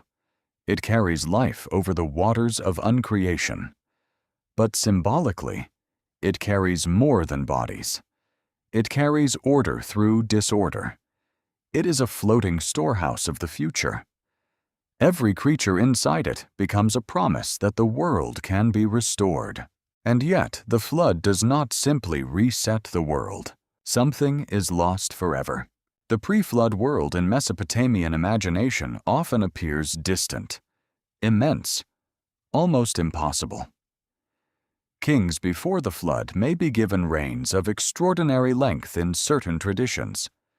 Wisdom before the flood may seem closer to divine origins. Time before the flood is not ordinary history. It is magnified, strange, and unreachable. The flood turns that world into an inaccessible archive. This creates one of the most powerful moods in ancient literature, the feeling that humanity is living after a loss it cannot fully measure. Modern readers sometimes reduce flood myths to the question, did it happen? That question is important for archaeology and geology, and scholars have long discussed possible memories of ancient river floods in Mesopotamia. The Tigris and Euphrates could flood destructively. Excavations at some ancient sites have revealed flood deposits, though these do not prove one universal event covering all civilization. Archaeology gives local evidence, not a single simple confirmation of every mythic detail. But myth is not only a newspaper of ancient weather. It preserves the meaning of catastrophe. A river flood can destroy crops. A mythic flood destroys the order of the world. A local disaster can kill a city. A sacred flood story asks why humans exist, why gods become angry, why survival is selective, and why memory must be carried forward. The truth of the myth is not limited to whether every detail can be matched to sediment. Its power lies in the terror that civilization can be undone. The flood also changes the idea of a buried library. Some libraries are buried by time. Others are buried by water. A tablet dissolves if it remains wet and unfired. A city archive can vanish in mud. Wooden objects decay. Spoken traditions die with their speakers. If a flood destroys a world, it destroys records too. The archive that survives is therefore never complete.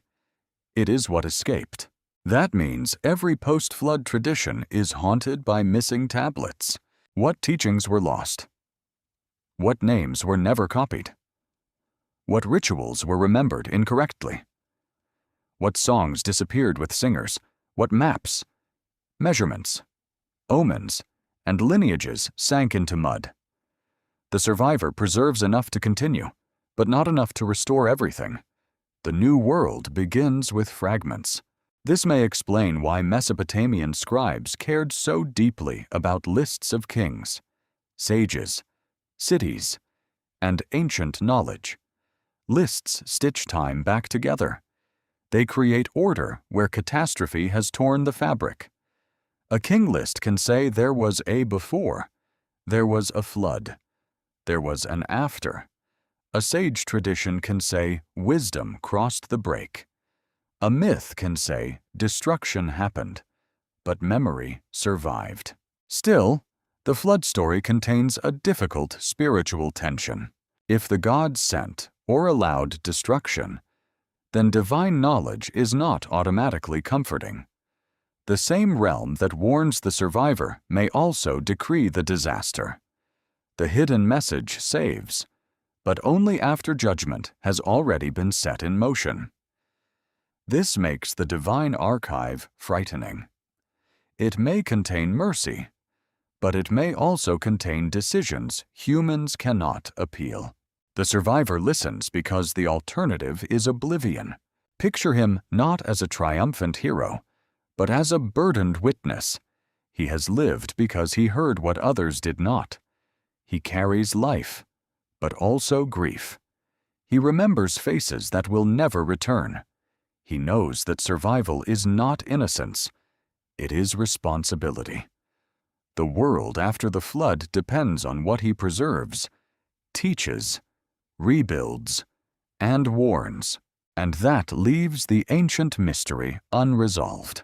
If the flood nearly erased the memory of the first world, what kind of God would hide the knowledge needed to rebuild civilization in the hands of one being? Why does the God of wisdom so often appear near water, secrecy, and creation? In ancient Sumerian tradition, Enki is one of the most complex and fascinating gods. He is not only wise, he is clever. He is not only creative, he is strategic. He does not rule through brute force alone. He works through hidden knowledge, speech, craft, ritual power, and the deep waters beneath the earth. His sacred city was Eridu, one of the oldest cities in southern Mesopotamian tradition. In the imagination of later generations, Eridu carried the feeling of an ancient beginning, a place close to origins.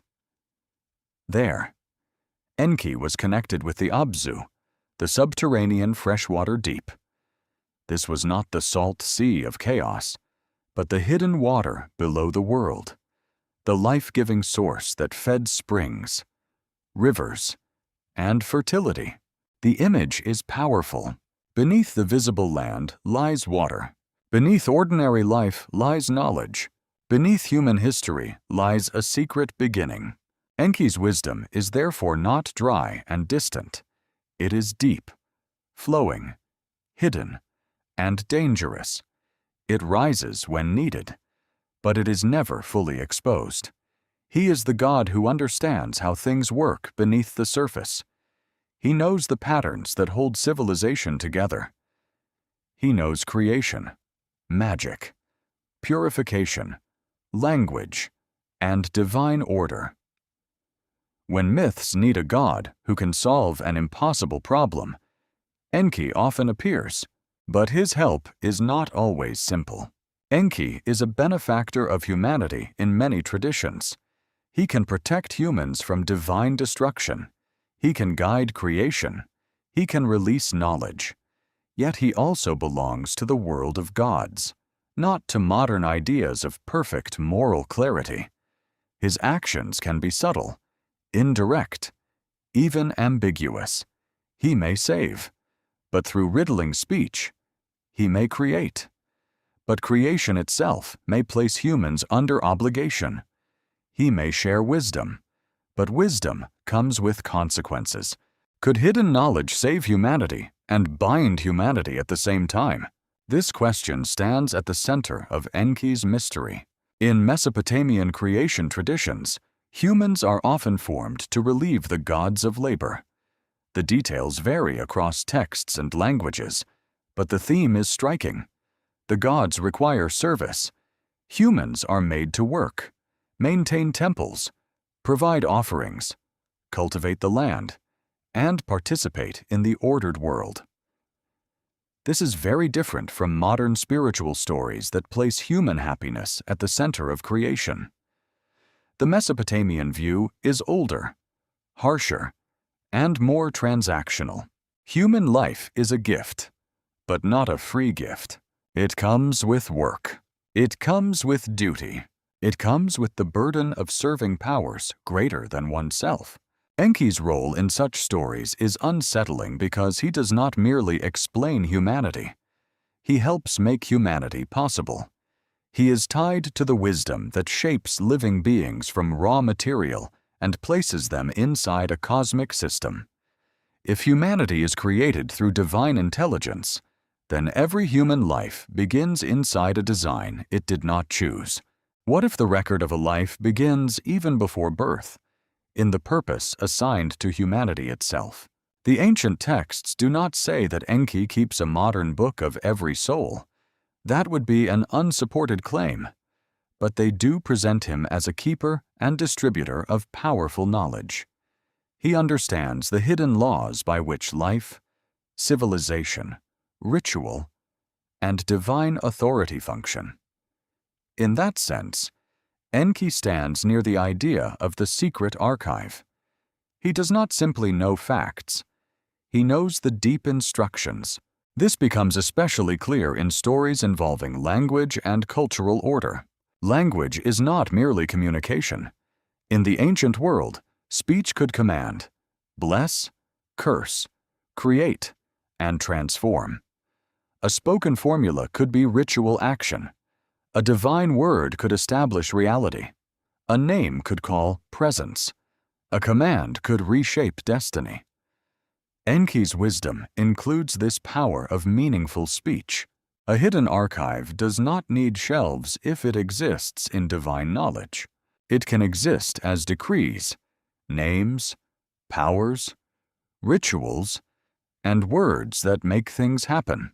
Imagine Enki's temple at Eridu in the ancient imagination. Around it, marshes shimmer under the heat. Reeds sway in the wind. Birds move over the water. Fishermen push through channels. Mud brick walls rise from the flat land. Beneath everything, unseen freshwater waits in darkness. The city appears simple on the surface, but its God belongs to the depth. That depth matters because it teaches a different kind of knowing. The sky is visible, but distant. The underworld is hidden, but final. The Abzu is hidden, but life-giving. It is below the feet, yet it nourishes the fields. Enki's wisdom is like that. It is concealed, but not dead. Secret, but productive. It does not merely sit in silence. It feeds civilization from underneath. Could the oldest knowledge be not above humanity, but beneath it? This reversal is important. Many later traditions imagine divine wisdom descending from heaven. Mesopotamia certainly had heavenly gods and celestial signs, but Enki's knowledge rises from the deep.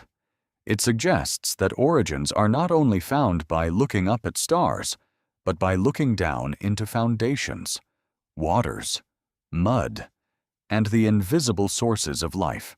The human being, formed from earthly material, lives between these worlds, feet on clay, eyes toward heaven, breath moving through the body, name preserved by memory, fate shaped by powers beyond ordinary sight.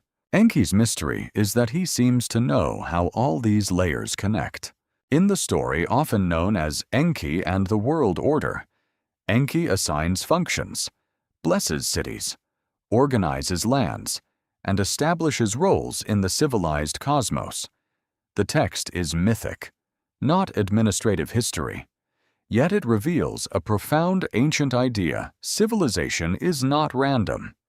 Its parts have sacred placement: rivers, crafts, cities, fields, temples, and offices belong within an arrangement maintained by divine intelligence. This makes the world itself feel like a tablet already written. Each city has a role, each craft has a place, each power has a function. Each human act participates in a larger design. But Enki's knowledge is not locked away forever. He distributes, he arranges, he gives. Sometimes he reveals what other gods might prefer hidden. This makes him a dangerous ally. Without him, humanity may lack protection. With him, humanity receives knowledge that can disturb divine plans. That is why wisdom in these myths is never harmless. A person who knows more can act differently. A king with divine favor can rule boldly. A ritual expert with secret words can confront demons. A dream interpreter can change decisions. A survivor warned of catastrophe can build a vessel while others remain unaware. Knowledge separates the one who hears from the many who do not. Enki often stands near that separation. He knows the message beneath the noise. He knows the route around destruction. He knows the hidden order inside chaos. And perhaps this is why modern minds are so drawn to him. He feels like the god of the concealed answer, the one who understands the machinery behind existence, the one who can open a door without tearing down the house, the one who may reveal that the world is deeper than its surface. Yet the ancient texts keep him within myth, ritual, and theology. They do not turn him into a modern librarian of past lives. They do something more subtle.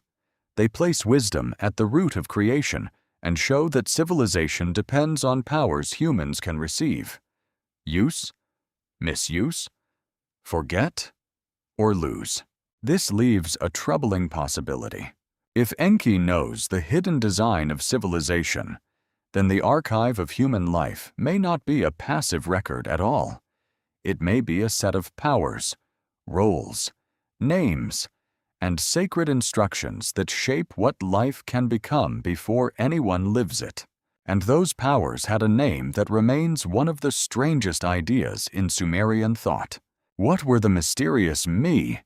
And why did even the gods struggle to possess them? What if civilization was not invented, but activated?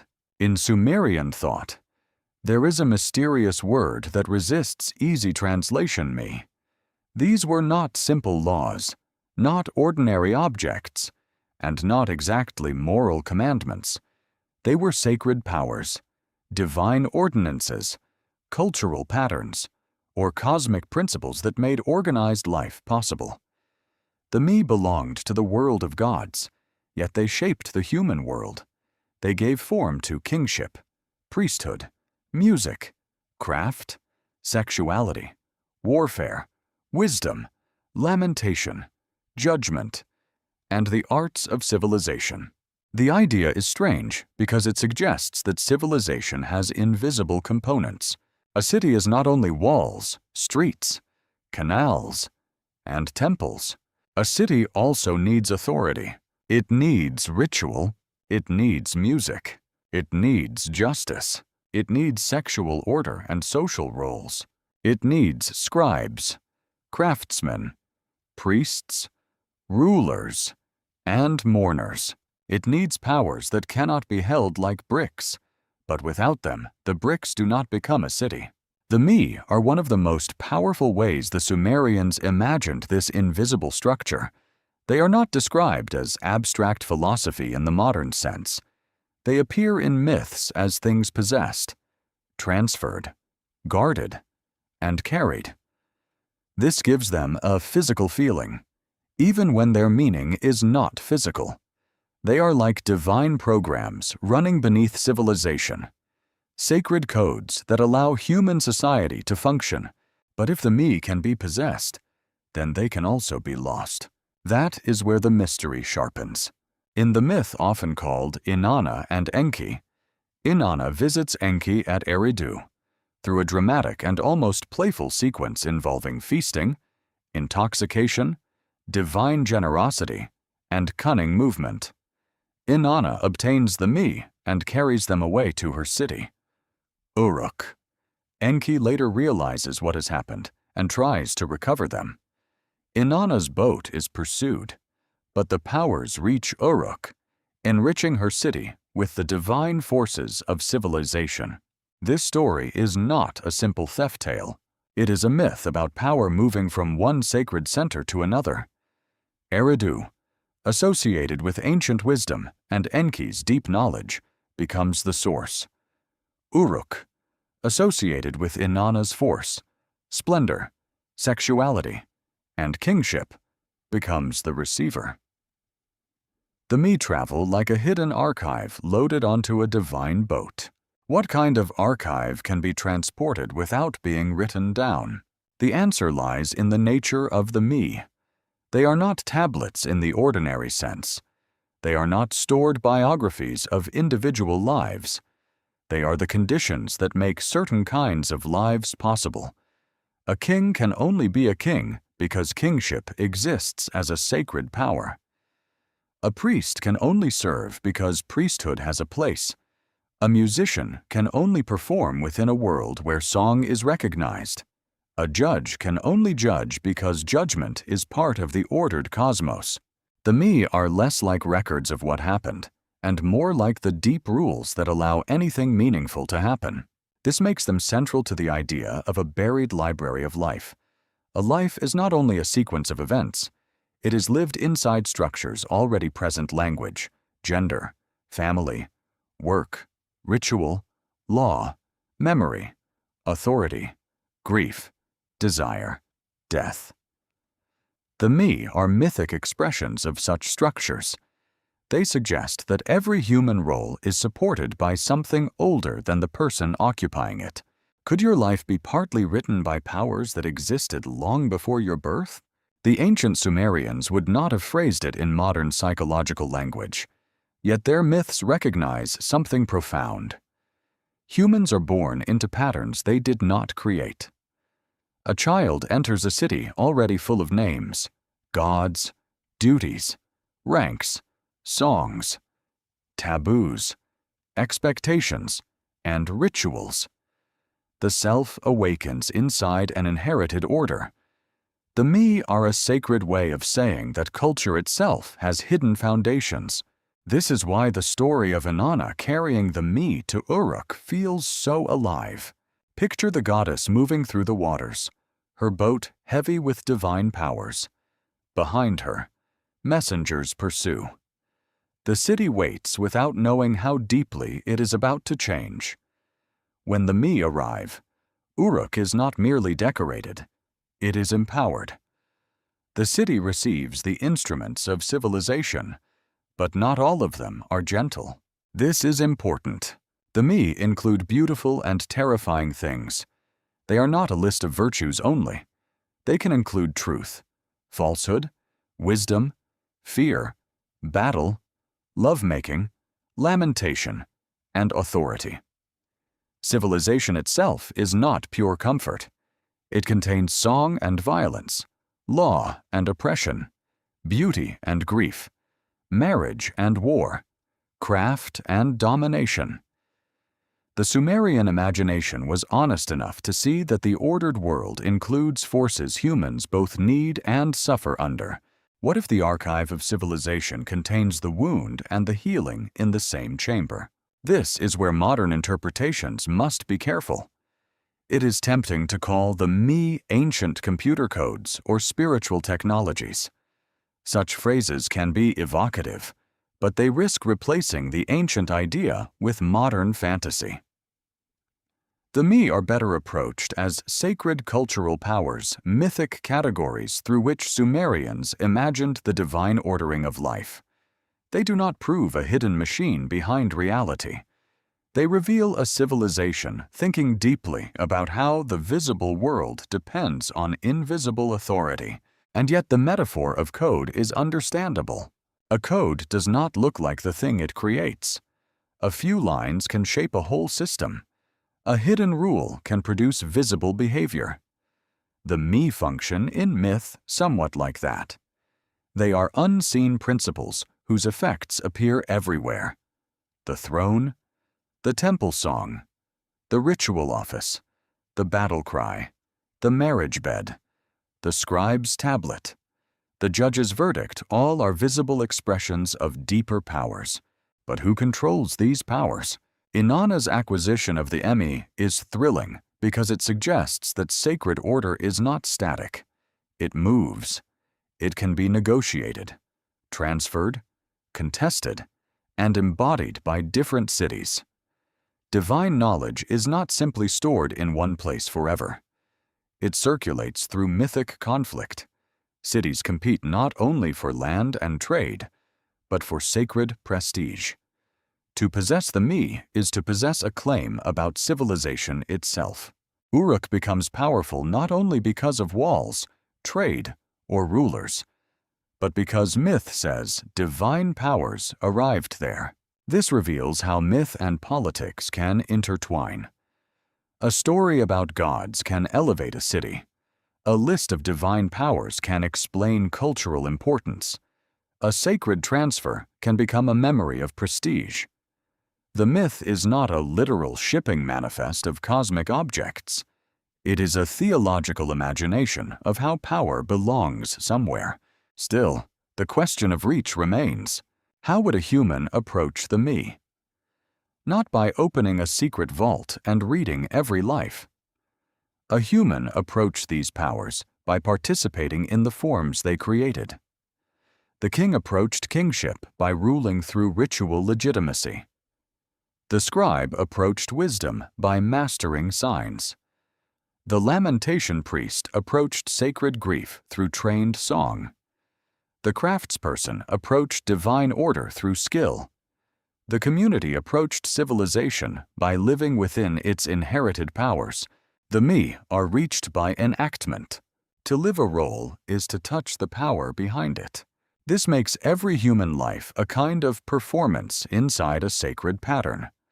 Not performance in the sense of falsehood, but in the sense of bringing something invisible into form. A funeral brings grief into ritual. A court case brings justice into speech.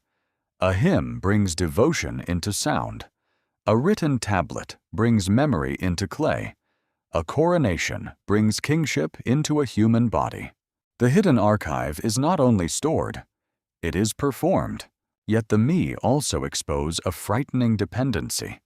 If civilization depends on powers that humans did not create, then human life is fragile at the deepest level. Lose the rituals, and the gods may be offended. Lose the scribes, and knowledge may break. Lose the songs, and grief may become shapeless. Lose justice, and the city becomes violence. Lose memory, and identity dissolves. A city can fall long before its walls collapse. It falls when the invisible powers that organize life are corrupted, forgotten, or stolen. This is why the me remains so compelling. They show that the Sumerians were not merely recording sheep and kings. They were imagining the hidden architecture of existence. They knew that life is held together by things no one can see directly: trust, authority, memory, language, ritual, fear, desire, and hope. In their mythic language, these were not merely social habits.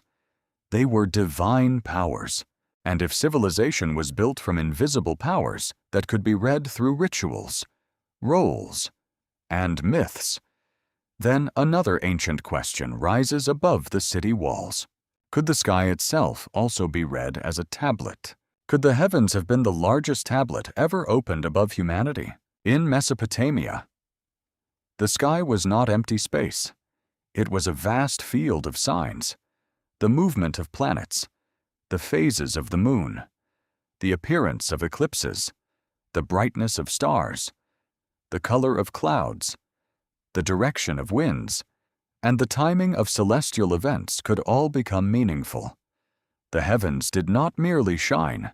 They spoke, but they spoke in a language that required readers. This is one of the most extraordinary developments in ancient Mesopotamian thought. Human beings had already learned to press marks into clay.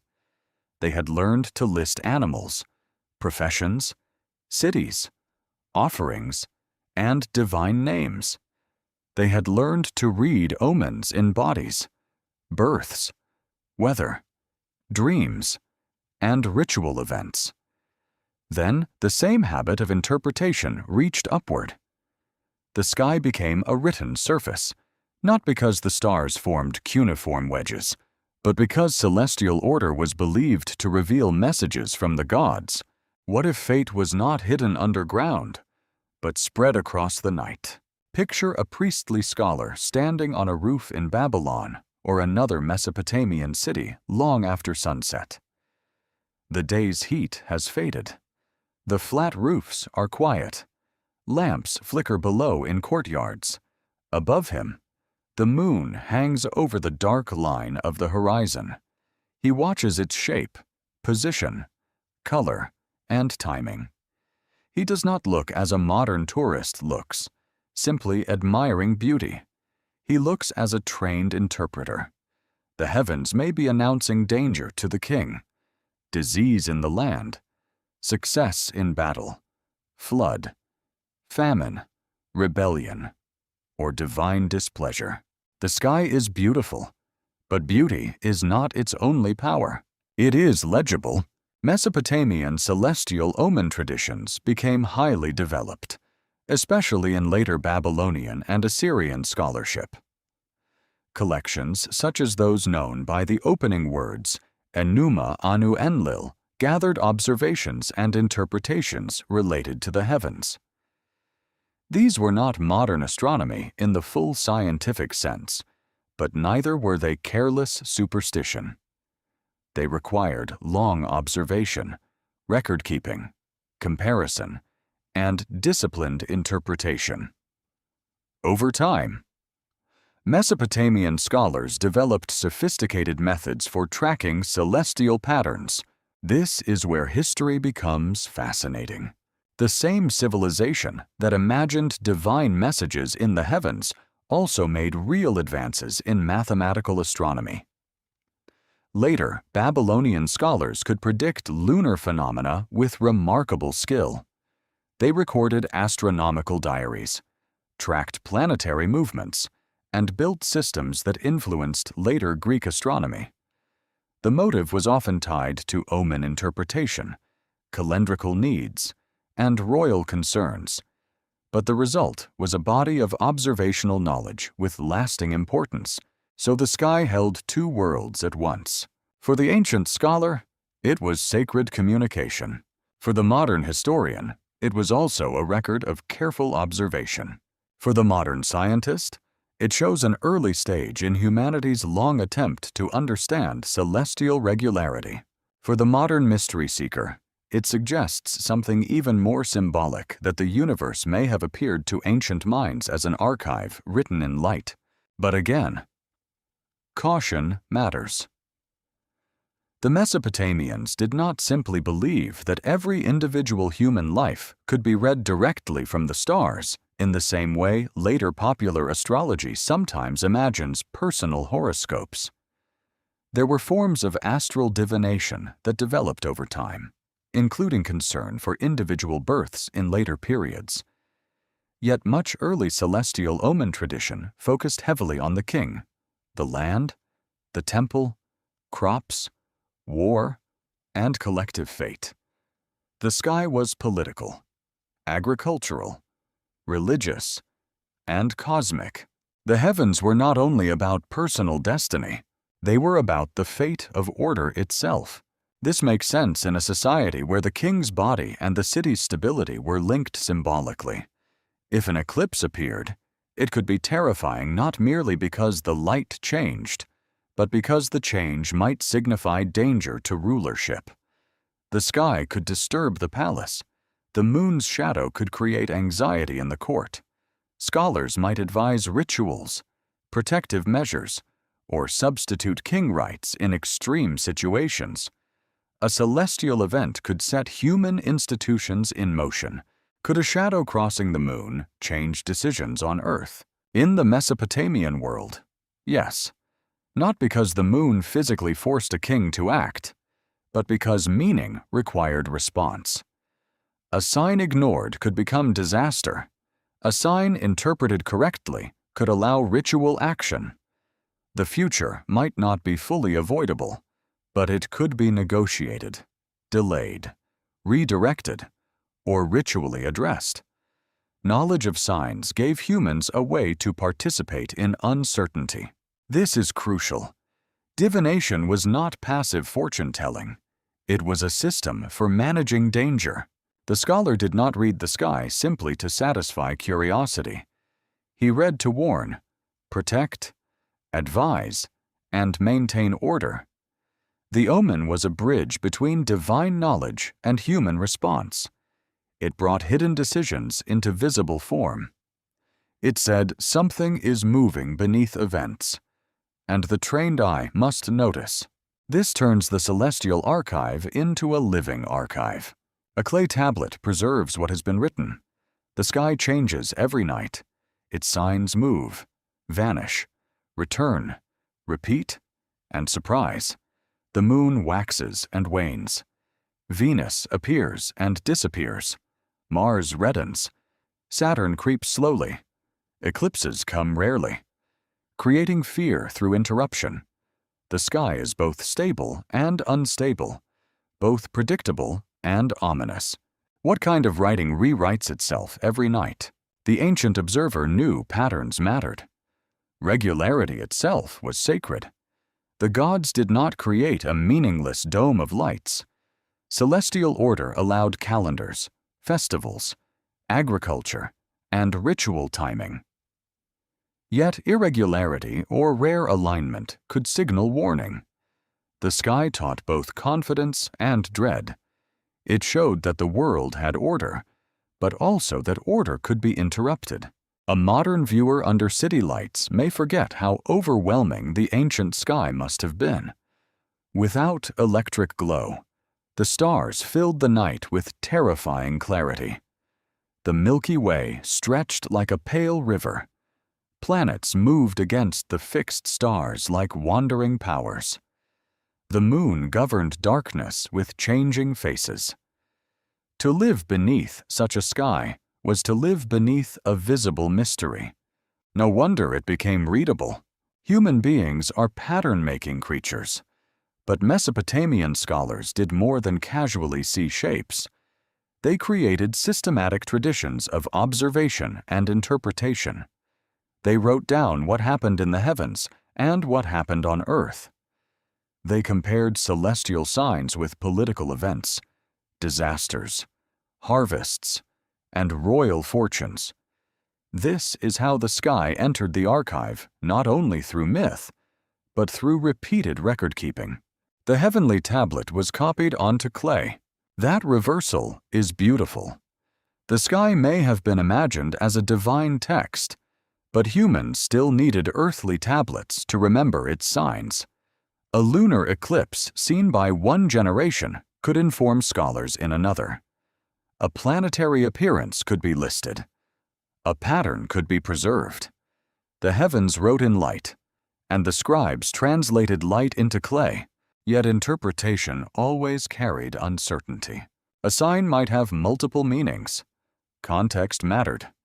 The same omen could depend on timing, direction, color, duration, or relation to other signs. Scholars debated, copied, and preserved complex traditions because the sky's messages were not obvious.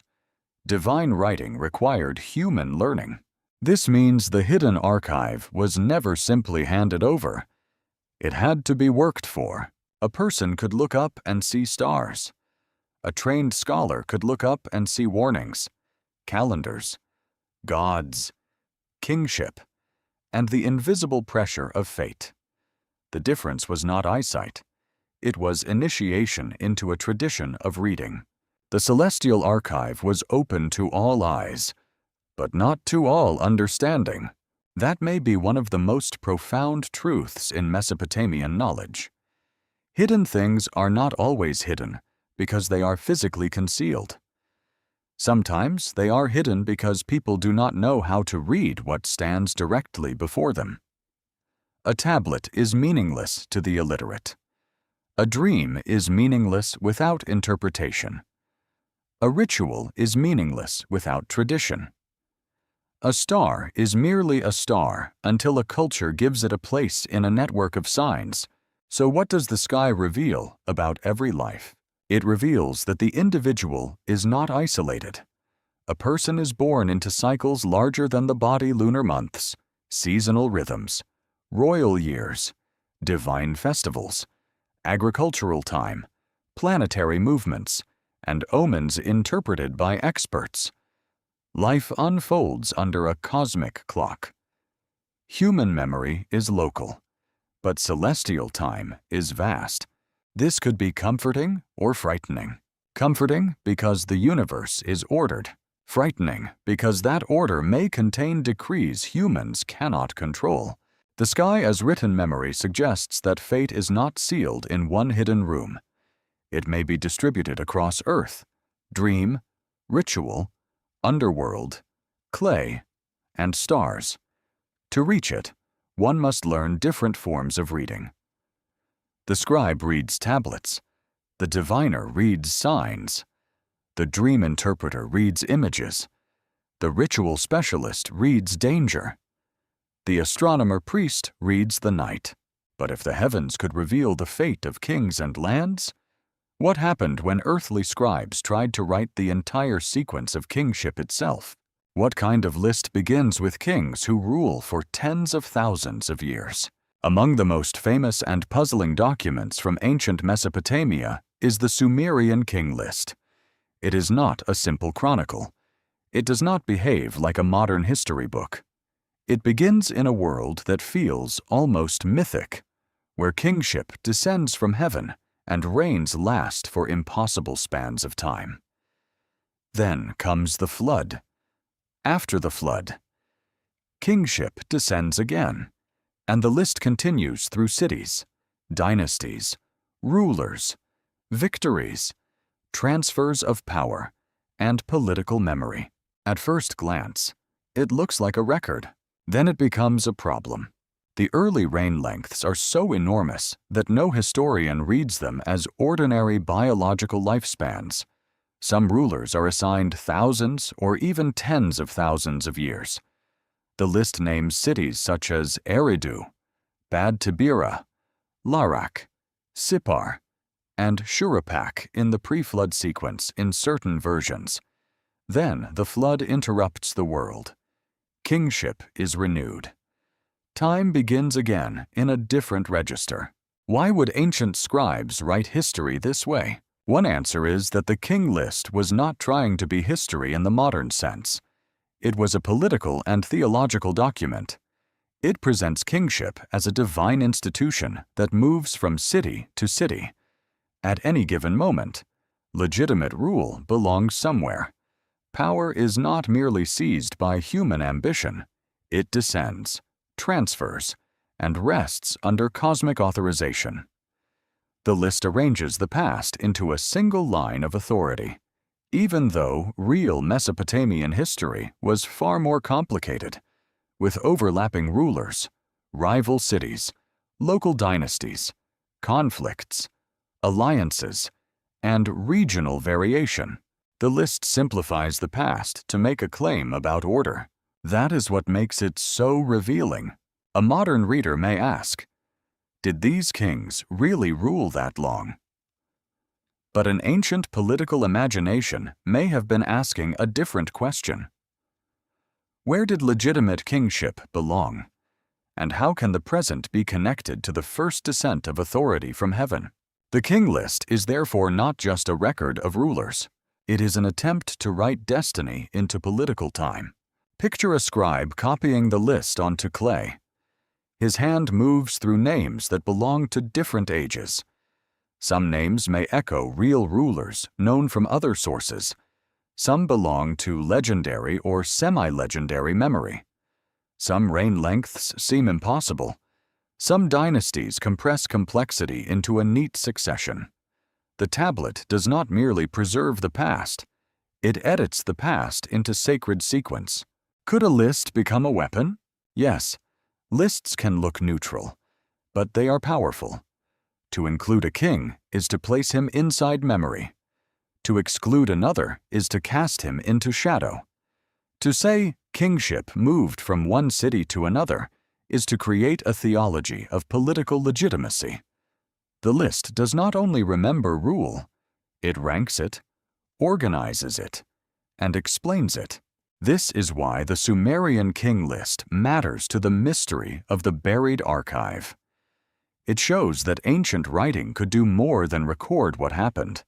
It could reshape how history was understood. It could join mythic beginnings to political realities. It could make a dynasty feel like the inheritor of heavenly order.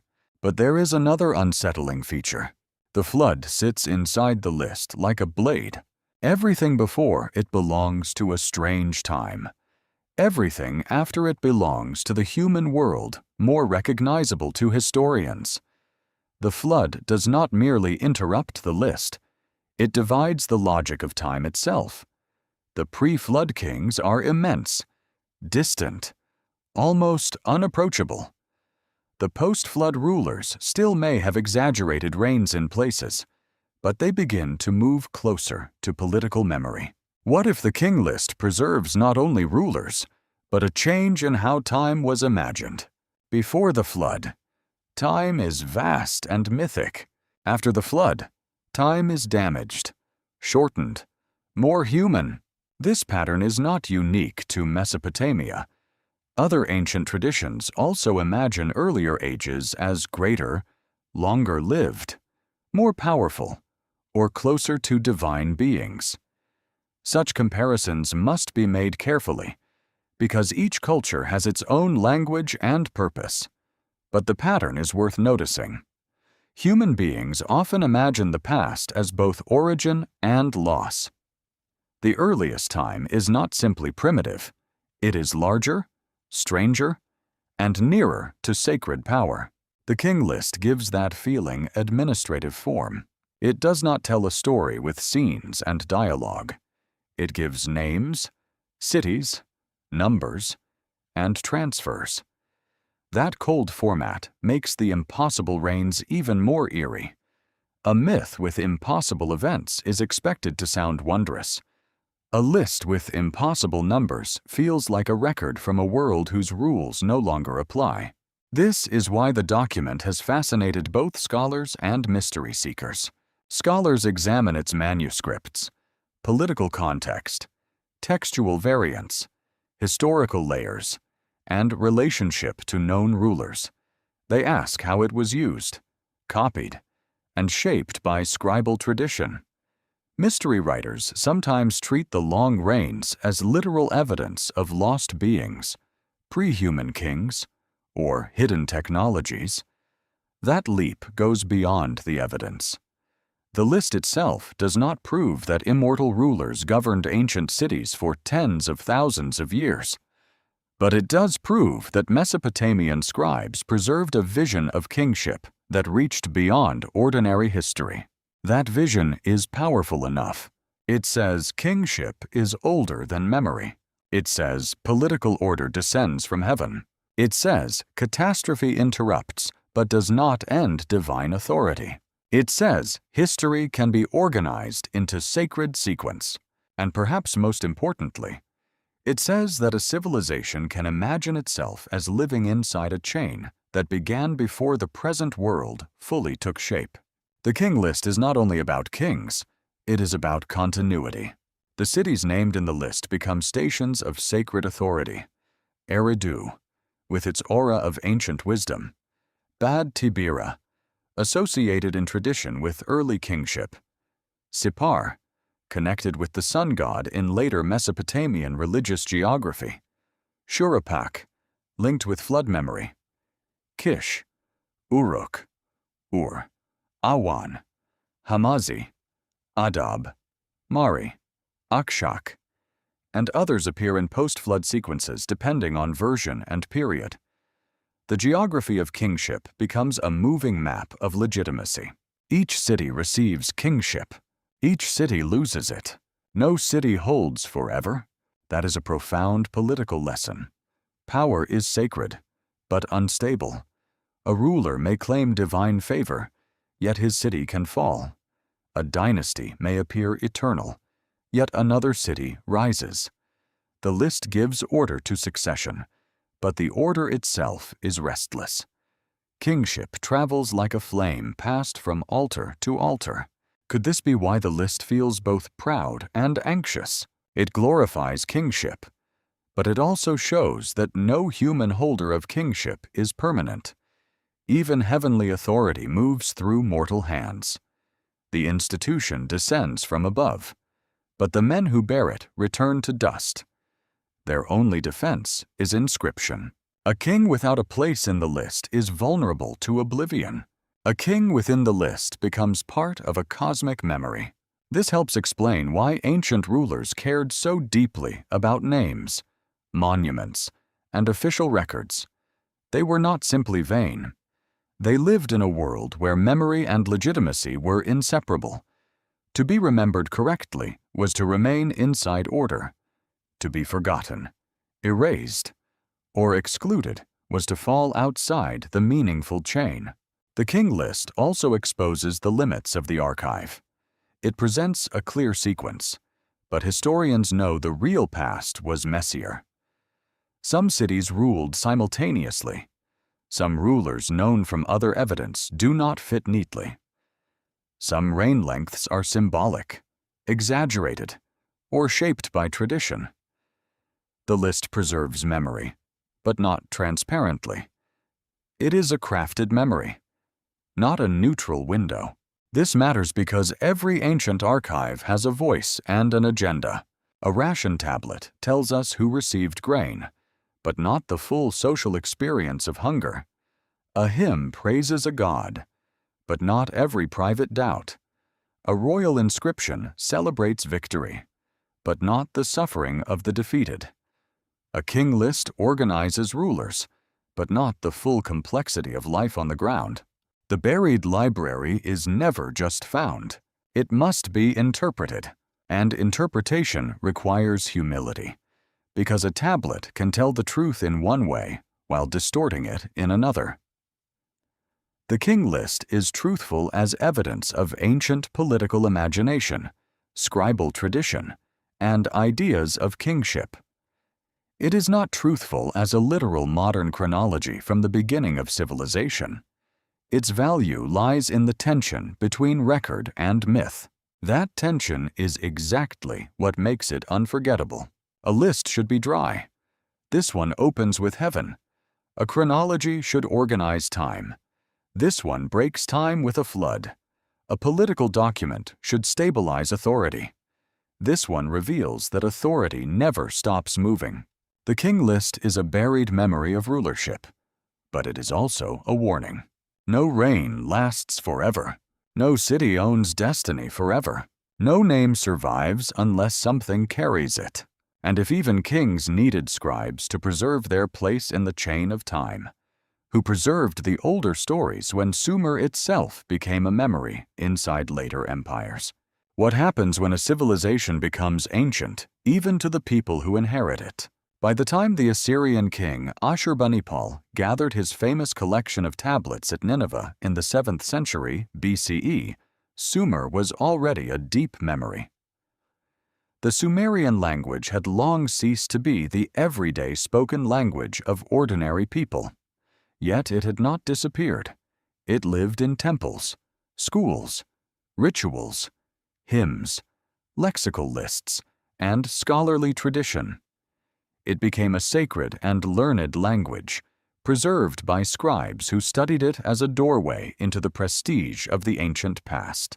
This is one of the great ironies of Mesopotamian history. Sumer survived because later cultures refused to let it die. The scribes of Akkad, Babylonia, and Assyria did not simply replace Sumerian tradition. They copied it, translated it, explained it, reworked it, honored it, and sometimes misunderstood it. Older myths passed into new languages. Divine names shifted in prominence. Local traditions entered wider imperial systems. Stories were not preserved like insects trapped in amber. They were preserved by being used, and use always changes what it touches. Ashurbanipal's library, discovered in the ruins of Nineveh, is one of the most important collections of cuneiform tablets ever found. It contained literary works, omen series, rituals, medical texts, lexical lists, hymns, royal inscriptions, prayers, myths, and scholarly documents. It is famous for preserving versions of the Epic of Gilgamesh, including the flood story known through Utnapishtim. But it was not a public library in the modern sense. It was a royal scholarly collection serving kingship, ritual protection, divination, and intellectual prestige. A king collected tablets because knowledge was power, not poetic power alone. Practical power, dangerous power, the power to read omens, protect the palace, understand ancient words, consult rituals, recognize divine warnings, and connect the Assyrian throne to the authority of the deep past. Ashurbanipal presented himself as a uniquely learned ruler, one who could read difficult texts and master scribal wisdom. Whether every royal claim should be taken at face value is another matter. But the message is clear: to possess ancient tablets was to possess legitimacy.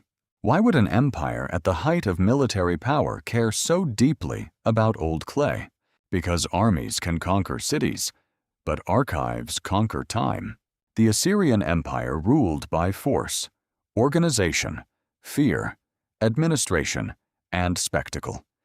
Its palaces displayed scenes of power carved in stone royal hunts, conquered enemies, tribute bearers, divine symbols, and military triumphs. Yet beneath that visible strength, scholars watched the heavens, interpreted omens, performed rituals, and copied ancient texts. The sword and the stylus served the same throne. This is where the buried library becomes more shadowed. When later scribes preserve older Sumerian material, they become guardians, but also filters. Every copy is an act of survival and transformation. A damaged source may be restored, a word may be glossed, a myth may be arranged for a new audience. A Sumerian composition may be accompanied by Akkadian translation. A school tradition may preserve phrases long after their original ritual setting has faded. The text lives, but its world changes around it. Could the act of preservation slowly bury the original meaning? This is not a failure unique to Mesopotamia. Every tradition that survives for centuries must pass through changing hands. A song sung by grandparents becomes a children's lesson. A ritual once performed in a living temple becomes a text copied in a school. A myth once tied to a local god becomes part of a royal scholarly collection. The words remain, but the atmosphere shifts. The library protects and distorts at the same time. Imagine Nineveh before its fall. Tablet rooms filled with clay records, scholars moving through the palace complex, shelves or storage spaces holding tablets arranged by series, subject, or scholarly use. Some tablets are carefully copied, some are broken, some are labeled. Some contain colophons naming scribes, sources, owners, or warnings against theft. Knowledge is not scattered randomly. It is gathered, organized, guarded, and made royal. Then catastrophe comes. Nineveh falls. Buildings burn. Roofs collapse. Walls break. People die or flee. The empire's proud center becomes ruin. Yet the destruction that ended the palace helped preserve many tablets. Heat hardened clay. Collapse buried rooms. The royal archive became a tomb of knowledge. What conquerors destroyed? Archaeology later opened. This is one of the most haunting patterns in ancient history. A library may survive not because peace protects it, but because disaster seals it. The dead palace becomes a memory chamber. The king who collected the tablets loses his empire. The tablets he gathered continue speaking. There's a lesson hidden here. Human power wants to possess the archive, but the archive outlives human power. Ashurbanipal may have collected texts to serve Assyrian kingship, but modern readers encounter something far larger, the layered memory of Mesopotamia. Sumerian hymns, Babylonian myths, omen scholarship, lexical traditions, medical knowledge, incantations, and royal ideology all lie together in fragments. The collection reveals how deeply interconnected Mesopotamian intellectual life had become. But it also reveals loss. The tablets from Nineveh are not a complete inheritance. Many are damaged. Some texts survive only in pieces. Some works are known by titles but remain missing. Some traditions must have existed orally or in local archives that never reached royal collections. The library is enormous, yet incomplete. It dazzles the mind, then reminds the mind of everything still absent. This is why the phrase buried library can mislead if taken too literally. There was no single perfect Mesopotamian vault containing all truth. There were many archives, schools, temples, palaces, households, and memory systems across centuries. Some were destroyed, some were copied, some were forgotten, some were excavated, Some still sleep beneath unexcavated ground. The Library of Mesopotamia is not one room. It is a broken constellation, and each star in that constellation carries a different kind of light. A myth preserves divine drama. An omen tablet preserves anxiety about the future. A lexical list preserves the discipline of naming. A medical text preserves attempts to heal. A ritual tablet preserves fear of unseen forces. A bilingual text preserves a language no longer spoken at home. A royal inscription preserves ambition. A broken school exercise preserves the hand of a student who could never imagine being remembered.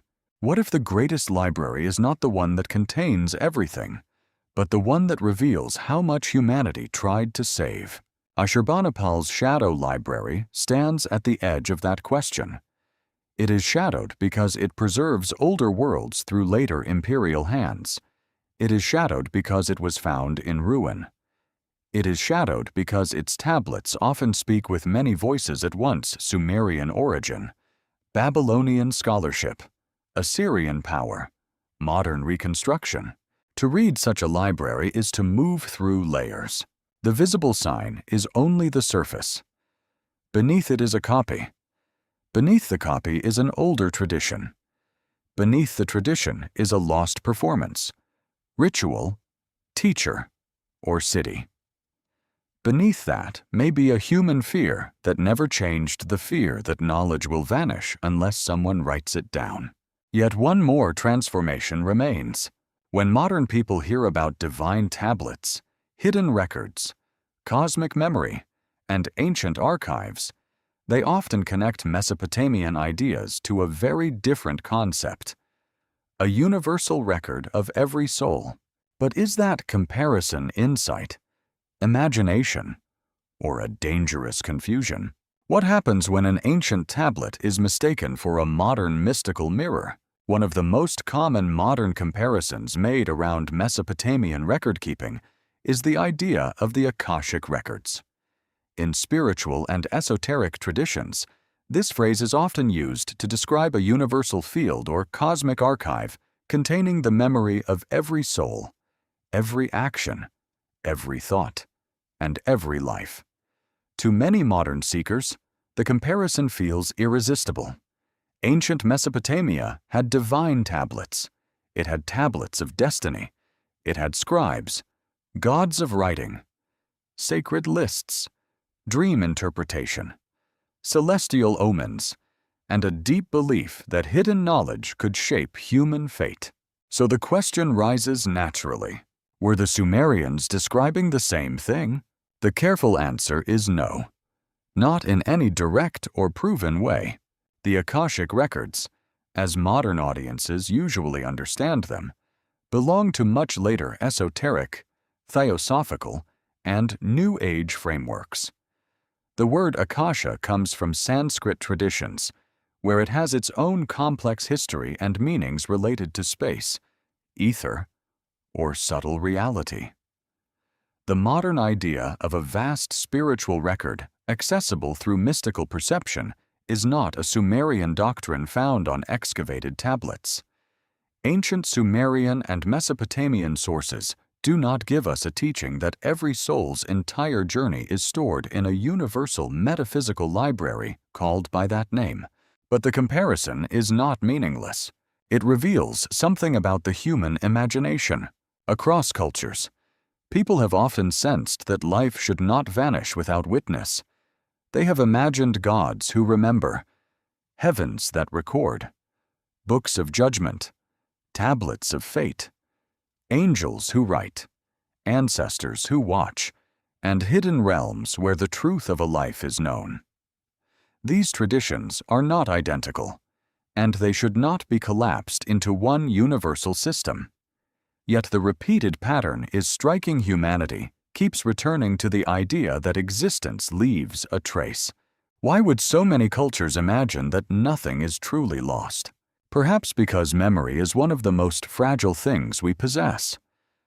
A person can spend a lifetime accumulating experiences, And then much of it disappears when the mind fades or the body dies.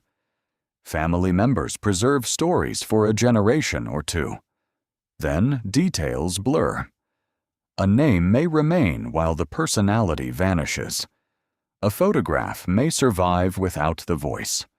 A grave marker may stand after everyone who loved the person is gone.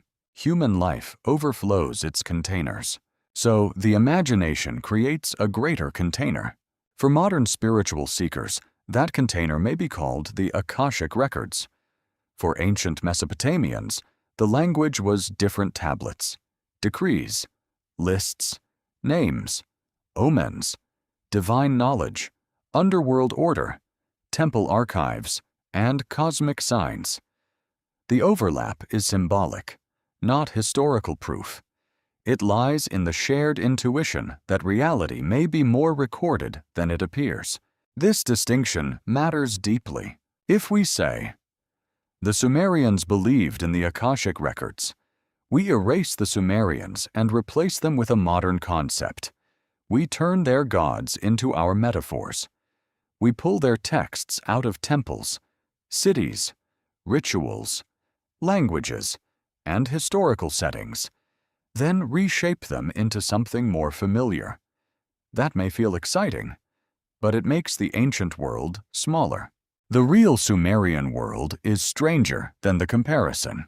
It did not imagine human beings as spiritual tourists freely browsing a cosmic library at will. Knowledge was difficult, mediated, and dangerous. It belonged to gods, temples, specialists, omens, dreams, rituals, and disciplined scribal traditions. Access was not casual. The hidden world was approached through correct procedure, divine favor, interpretation, and sometimes fear. A tablet of destiny was not a self-help journal. A dream omen was not simply personal intuition. A temple archive was not a democratic library. A divine decree was not open for editing by human desire. The Mesopotamian imagination was hierarchical, ritualized, and deeply aware of boundaries. Gods knew more than humans. Priests and scribes knew more than ordinary people. Kings claimed special access to divine favor. The dead occupied a realm not easily entered. The sky showed signs, but only trained scholars could read them properly. Knowledge existed, but reaching it required position, skill, or divine permission. That is very different from many modern ideas of spiritual access. And yet, the emotional hunger behind the comparison remains powerful. A person who seeks the Akashic Records today may be asking, why am I here? What pattern shapes my life? Have I lived before? Why do I suffer in ways I cannot explain? Is there a record of my soul deeper than memory? Can hidden knowledge heal what ordinary life has broken? Ancient Mesopotamians asked different questions in different words, but some of the anxieties are recognizable. What have the gods decreed? Why has disaster come? What does this dream mean? What does the eclipse warn? What does the dead person need? What ritual can protect the house? What name must be preserved? What wisdom was given from ancient times? The forms change. The ache remains. This is where modern interpretation can become useful, if handled honestly. The Akashic comparison may not tell us what Sumerians literally believed, but it can help modern listeners understand why Mesopotamian symbols feel so alive. The clay tablet becomes more than an artifact because it resembles a deep human wish that life has meaning beyond the moment it is lived. The divine record becomes compelling because humans fear unseen judgment and unseen forgetting at the same time. We want our lives to be known. We fear what it would mean if they were known completely. That double feeling sits at the heart of every cosmic archive myth. A hidden record promises recognition, but also exposure. If every action is recorded, no injustice is invisible. But if every thought is recorded, no secret is safe. The idea comforts the wounded and frightens the guilty. It gives meaning to suffering while removing the shelter of denial. Could anyone truly bear access to the full record of a life? Not the polished version, not the story told at funerals, not the list of achievements carved into official memory. The full record would include envy, shame, tenderness, cowardice, longing, forgotten kindness, private cruelty, childish fear, moments of courage no one praised, and choices whose consequences reached farther than anyone knew. Ancient Mesopotamian texts do not describe such a psychological archive in modern terms, but they knew the burden of hidden knowledge. Omen series could terrify because they suggested disaster before it arrived. Ritual texts could reveal invisible threats. Myths of divine tablets suggested that destiny existed beyond human control. Underworld traditions suggested that death did not erase one's place in a larger order. The hidden record is never only beautiful. It can condemn. It can warn. It can demand. This is why the comparison between Sumerian tablets and modern Akashic ideas must remain suspended. Neither fully accepted nor dismissed as worthless. Historically, they are not the same tradition. Symbolically, they speak to related human concerns. Both imagine memory beyond ordinary memory. Both suggest that existence may leave traces in a reality larger than the body. Both raise the possibility that hidden knowledge might be reachable, but not without transformation. The danger is turning similarity into identity. A symbol can resemble another without being the same. The moon appears in many cultures, but each culture gives it its own gods, calendars, fears, and meanings. A sacred book appears in many traditions, but each book belongs to a distinct world. A cosmic record appears again and again, but the rules of access, judgment, destiny, and memory differ profoundly. So what can be said with confidence? Ancient Mesopotamian texts reveal a civilization deeply invested in divine knowledge, written authority, fate, names, omens, and preserved memory. Modern Akashic interpretations reveal a later spiritual desire to imagine a total archive of the soul. The bridge between them is not proof of a single hidden system. It is the human longing for a record that death cannot destroy. And perhaps that longing is the real buried library, not buried under one city, not hidden behind one sealed door, buried inside the human refusal to believe that a life can pass through the world and leave no trace in the unseen. Yet longing alone does not answer the most practical question. Ancient people did not merely imagine hidden knowledge. They tried to reach it through specific paths: ritual, dreams, divination, prayer, purification, and the disciplined art of reading signs. So what did reaching the hidden archive actually look like? How does a human being reach knowledge that belongs to the gods? In ancient Mesopotamia, the answer was never casual. Hidden knowledge was not treated like something a person could simply demand. It had to be approached through boundaries, specialists, rituals, signs, offerings, dreams, and disciplined forms of attention. The unseen world was powerful precisely because it was not open in the same way the marketplace was open. One did not wander into divine wisdom as though entering a public courtyard. Access required preparation. This is one of the greatest differences between modern spiritual imagination and the older Mesopotamian world. Today, people often speak of hidden records as if they can be reached through personal intention alone. The ancient mind was more formal and more dangerous. A person seeking knowledge might need purification. A king might consult trained diviners. A family might call ritual experts when dreams. Sickness, ghosts, or omens disturb the household. A temple might perform rites to restore order. A scribe might copy ancient texts not for curiosity, but because correct knowledge protected the living. The hidden archive was reached through practice, not one practice. Many. Dreams were one path. Omens were another. Prayer was another. Ritual was another. Writing was another. Lamentation, offerings, purification, incubation, celestial observation, and divination all formed different doors into the invisible order. None of these should be confused with a single modern technique.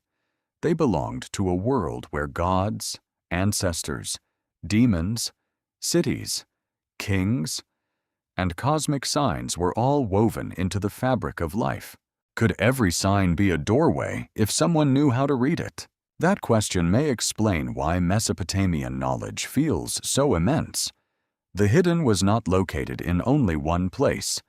It could appear in the sky, the body, the liver of a sacrificed animal, the smoke of ritual, the shape of a dream, the words of an incantation, the timing of an eclipse, the birth of an unusual creature, the behavior of oil in water, or the sudden illness of a person who had offended forces unseen. The world was full of messages, but messages were not self-explanatory. A dream could frighten, but fear alone did not tell its meaning. An eclipse could terrify, but terror alone did not reveal its consequence. A strange birth could shock a village, but shock alone did not interpret the sign. This is why specialists mattered. Diviners, exorcists, lamentation priests, temple personnel, scribes, and scholars served as readers of reality. They did not all perform the same work, and their roles changed over time. But together they formed an intellectual and ritual class trained to stand between ordinary people and dangerous knowledge. To reach the hidden, one often needed a guide. Imagine a king inside his palace at night, unable to sleep after hearing that the moon has darkened. Messengers arrive. Scholars consult tablets. Ritual experts prepare protective actions. The event in the sky is not treated as isolated beauty. It is a possible warning. The royal body, the kingdom, the gods, and the heavens are drawn into one tense system. The question is not only, what happened? The question is, what does it mean? And what must be done? Meaning demanded response. This is essential. Mesopotamian divination was not merely about knowing the future. It was about managing danger. If the gods sent a sign, humans could sometimes respond with ritual action. A bad omen did not always mean helpless surrender. It might call for purification, prayer, substitution, offerings, confession, repair of ritual error, or renewed attention to divine order. Knowledge was useful because it allowed action. What if hidden knowledge was never meant to satisfy curiosity, but to restore balance? That possibility changes the entire image of the buried library. A modern person may imagine entering the archive to learn secret truths about the self. The Mesopotamian seeker often approached hidden knowledge because something was wrong. A dream disturbed the mind. A ghost troubled the house. A king feared disaster. A sickness seemed more than physical. A city faced danger. A ritual had to be performed. The question was not always, "Who am I?" It was often, "What has gone out of order?" The hidden record mattered because disorder had consequences. This can be seen in incantation traditions. Illness, misfortune, nightmares, haunting, and impurity could be treated through words, gestures, substances, and ritual performance. The ritual specialist did not simply speak comforting phrases. He entered a structured drama where names, divine authority, symbolic objects, and repeated formulas acted upon unseen forces. The spoken word became action. The text became performance. The tablet became a script for changing the dangerous condition of life. Writing did not replace ritual. Writing preserved ritual. The clay tablet held instructions, formulas, sequences, and sacred language so that the correct action could be repeated. A ritual written down was not dead information. It was stored power waiting to be activated by a trained voice and body. In this sense, the tablet house and the temple were connected. One preserved the signs. The other performed them. Could a tablet be asleep until spoken? The question is poetic, but it captures something real about ancient practice. Many texts were not written to be silently read by individuals in the modern way. They belonged to performance, recitation, teaching, consultation, or ritual use. Knowledge became active through correct context. A line on clay could sit silent for years, then be awakened by someone who knew when, where, and how to speak it. The same principle applied to prayer. Prayer was not merely private emotion. It had forms, titles, addresses, gestures, offerings, and expectations. A person did not approach a god as an equal. The divine had to be honored. The worshiper might confess weakness, ask for mercy, seek healing, request guidance, or plead against misfortune. Prayer acknowledged that the human being did not possess full knowledge. The god saw more. The god remembered more. The god could reveal or conceal. This made humility part of access.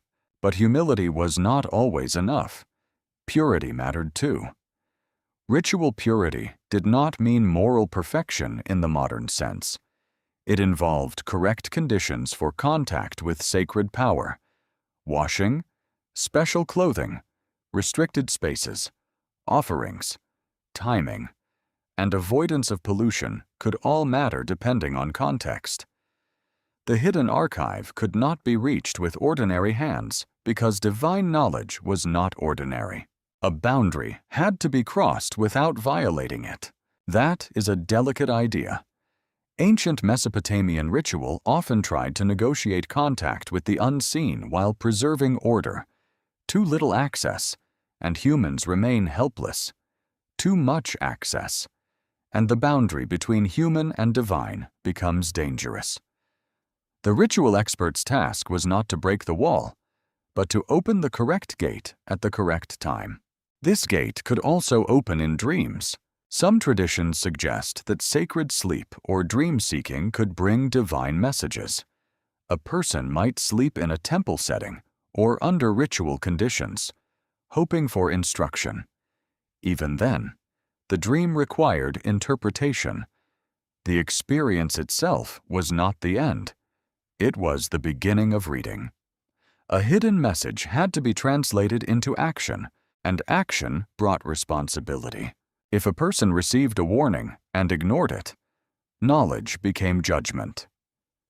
If a king received an omen and failed to respond, disaster could be understood as negligence.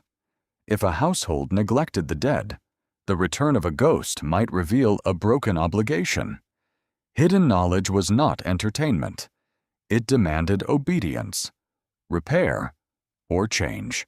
This is why the idea of reaching the archive can feel frightening. To know more is to be less innocent. A person who does not know may suffer blindly. A person who receives a sign must decide what to do. The archive, once opened, does not merely inform, it implicates. It shows connections between actions and consequences, between neglect and disturbance, between cosmic order and human duty. Perhaps this is why ancient systems of hidden knowledge were surrounded by experts and rules. Without structure, revelation could destroy the one who sought it. A dream might become madness, An omen might become panic.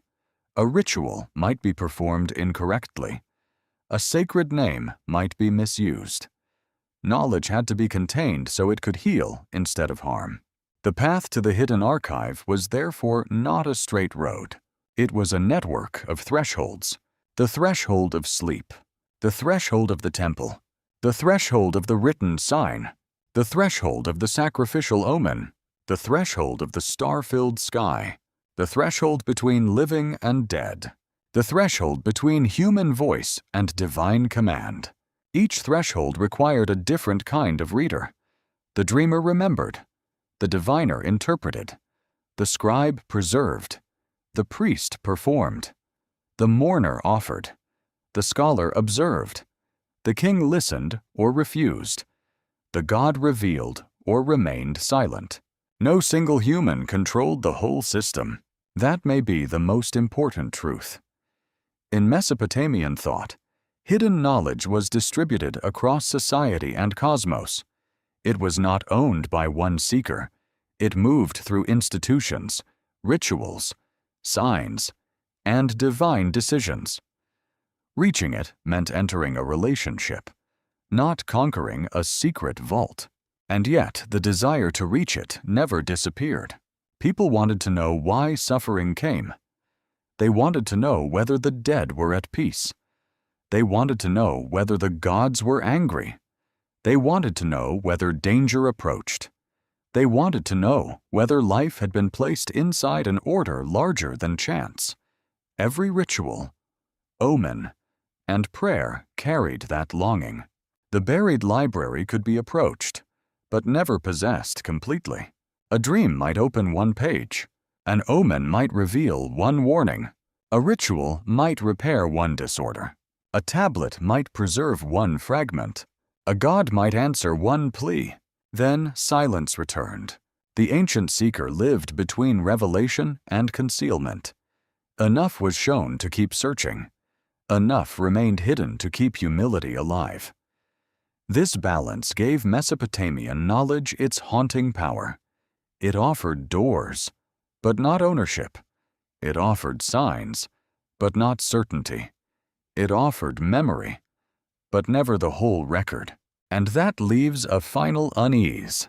If humans reached hidden knowledge only through fragments, signs, dreams, and rituals, what happened to the countless lives, words, and memories that never reached a tablet at all? What if the greatest part of the ancient library is not what was found, but what vanished? Every recovered tablet creates wonder, but it also creates a shadow. For every clay record pulled from the earth, countless voices remain missing. Some were never written. Some were written on materials that decayed. Some were broken beyond reading. Some lie under modern cities, river silt, farmland, or unexcavated mounds. Some were destroyed by fire, water, war, reuse, looting, or the simple violence of time. Archaeology gives fragments.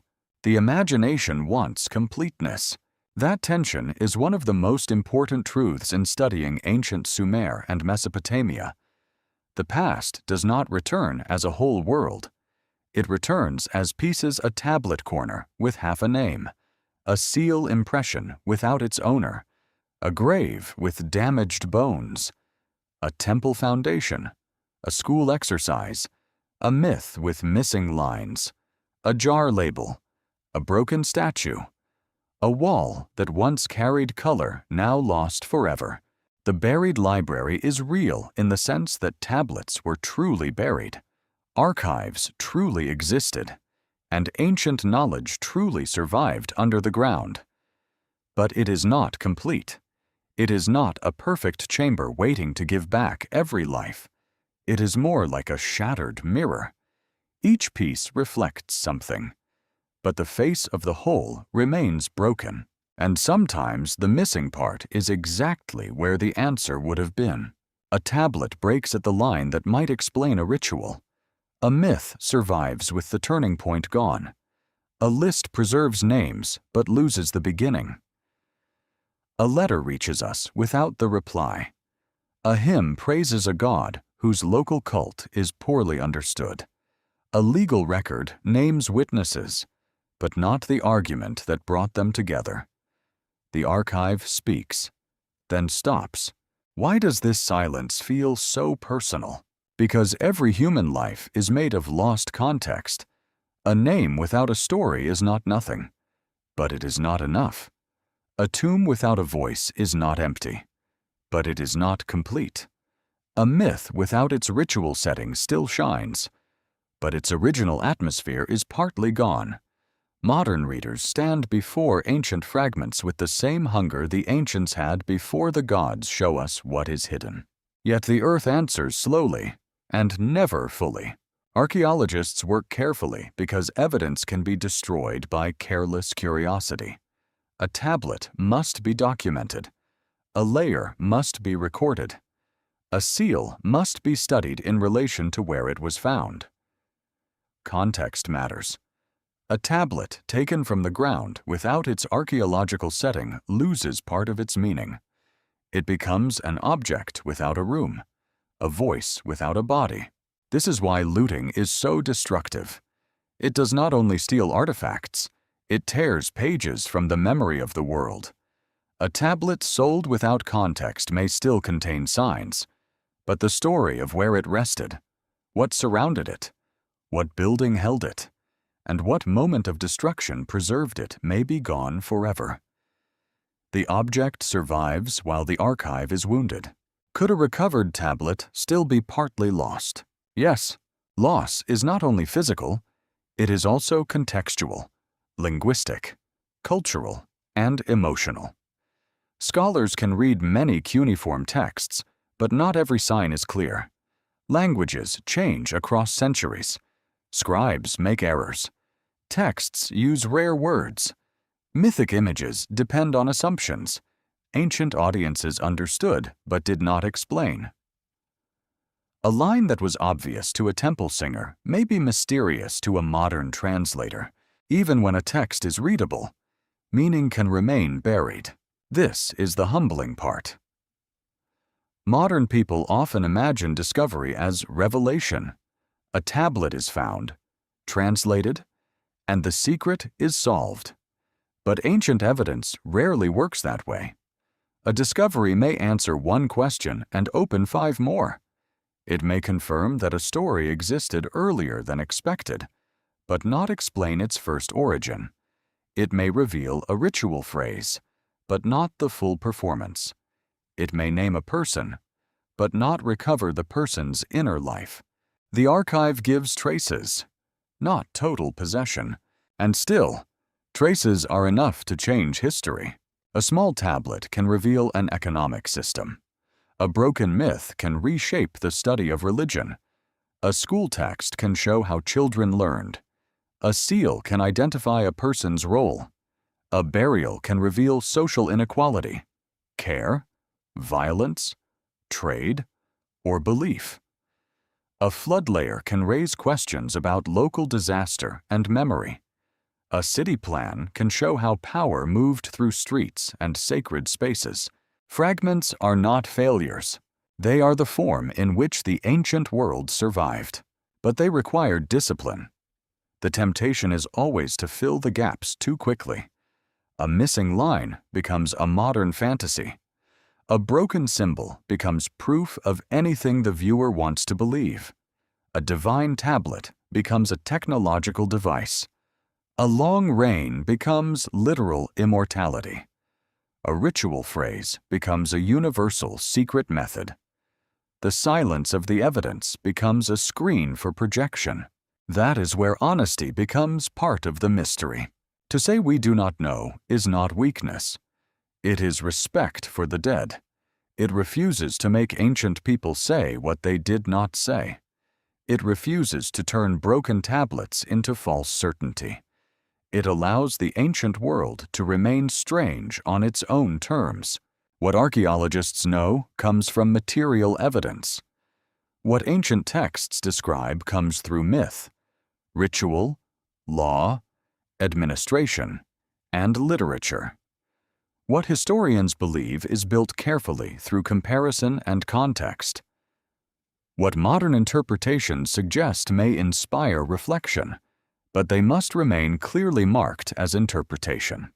The difference matters because the buried library is already powerful without invention. It contains the earliest urban memories humanity has ever recovered. It preserves gods who shaped clay, kings who chased eternity, scribes who trained their hands, dreamers who feared night visions, families who fed the dead, scholars who read the sky, and empires that tried to gather the wisdom of older ages.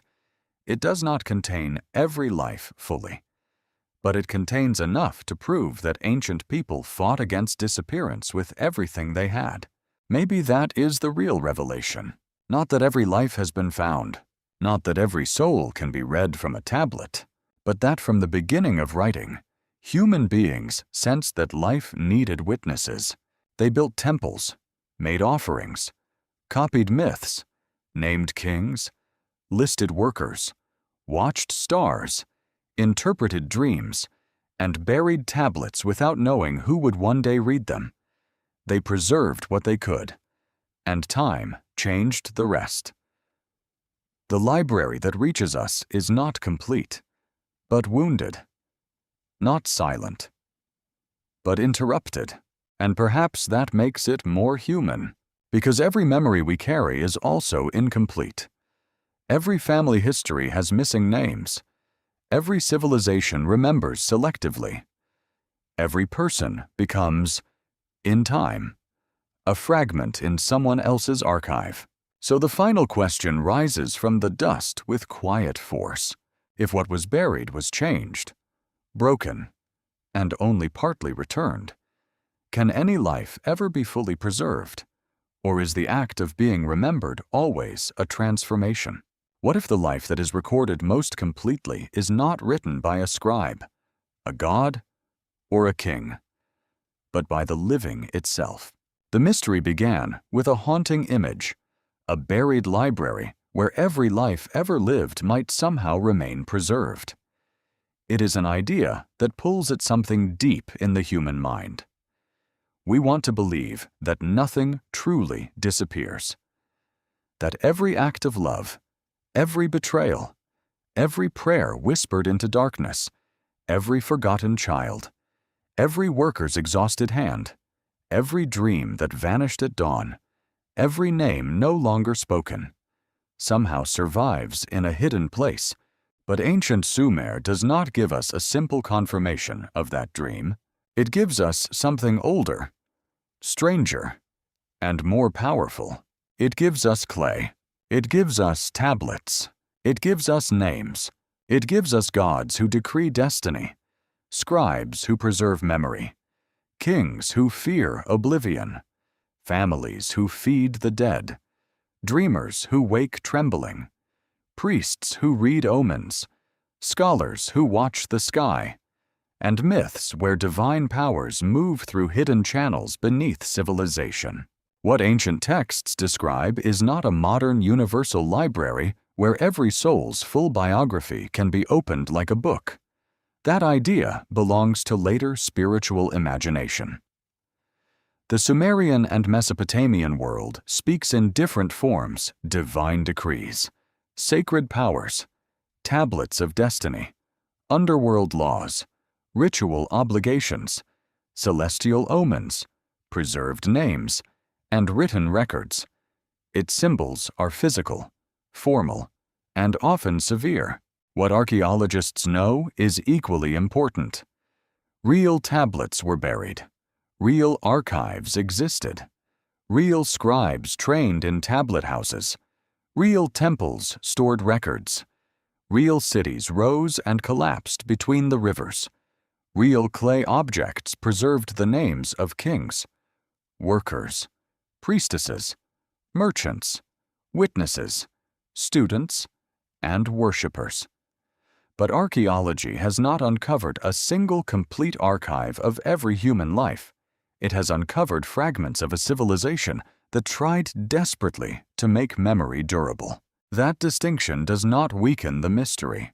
It deepens it, because the most astonishing thing is not that the Sumerians possessed a literal supernatural database.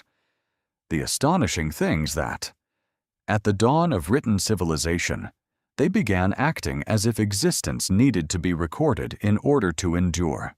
A sheep became a sign, a ration became a number, a worker became a name, a king became a line in a list, a god's command became a tablet, a dream became an omen, a ritual became a sequence to be copied, a city became a memory buried under dust.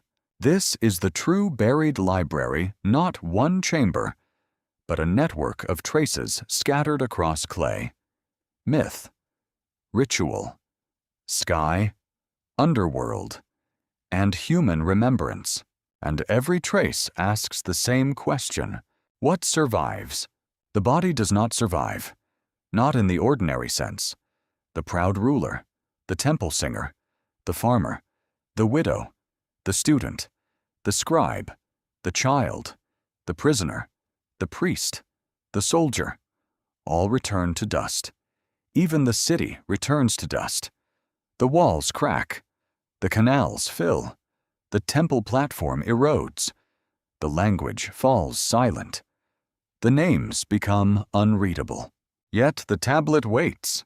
For centuries, no one may understand it. The signs may lie under broken brick, sealed in the ruin of a room that no living person remembers. Then, one day, hands uncover it. Eyes study it. A dead script is read again. A name returns to breath. Not resurrection, recognition. And perhaps recognition is one of humanity's oldest forms of mercy. The Sumerians knew that forgetting was a danger. They responded with writing, ritual, offerings, and lists. They feared the neglected dead. They honored divine order. They imagined fate as something that could be decreed. They placed civilization itself under sacred powers. They read the heavens as signs. They turned clay into a vessel for memory. But they also left us with silence. The greatest library of Sumer is incomplete. So many voices never entered tablets. So many songs disappeared without a scribe. So many private griefs passed through rooms and fields without inscription. So many dreams died with the dreamer. The archive preserves, but it also excludes. It saves fragments, while the living whole slips away. That may be the final lesson hidden in the dust. No written record preserves a life completely. A tablet can save a name, but not the warmth of the hand. A myth can preserve a divine drama, but not every voice that heard it sung. A king list can preserve authority, but not the fear of the people ruled. A ritual text can preserve words, but not the exact tremor in the mourner's throat. A grave can preserve bones, but not the inner world that once looked through the eyes. So, where is the rest? This is where the ancient mystery becomes philosophical. Perhaps every human life writes itself into more than one archive. One archive is material clay, stone, bone, city, object, scar, seed, house, road. Another is social family memory, reputation, story, lineage, grief, gratitude, resentment, love. Another is symbolic, the roles we inhabit, the rituals we perform, the patterns we repeat without knowing how ancient they are. Another may belong to the divine, but if it does, it remains beyond proof, beyond excavation, beyond the reach of ordinary language. The Sumerians did not solve this mystery for us. They preserved it. Their tablets do not end the question of whether every life is known somewhere. They make the question impossible to ignore. They show us the first great civilization of writing standing against time with a reed stylus in its hand, pressing fragile lives into clay because flesh could not be trusted to remember. And maybe that is why these ancient texts still disturb us. They reveal that the fear of being forgotten is not modern. It is not a product of digital life, photographs, archives, or history books. It is one of the oldest human fears. Long before our world, long before our languages, long before our monuments. People looked at death and understood that a life could vanish unless something held it. So they wrote, they named, they offered, they copied, they buried memory in the earth. Now the tablets rise again, not with final answers, but with a warning every archive is partial, every memory is fragile, every life is more than what survives of it. And still, the question remains, if every human being leaves only fragments in the world we can touch, is there somewhere beyond clay, beyond memory, beyond the stars, where the whole life is still being read?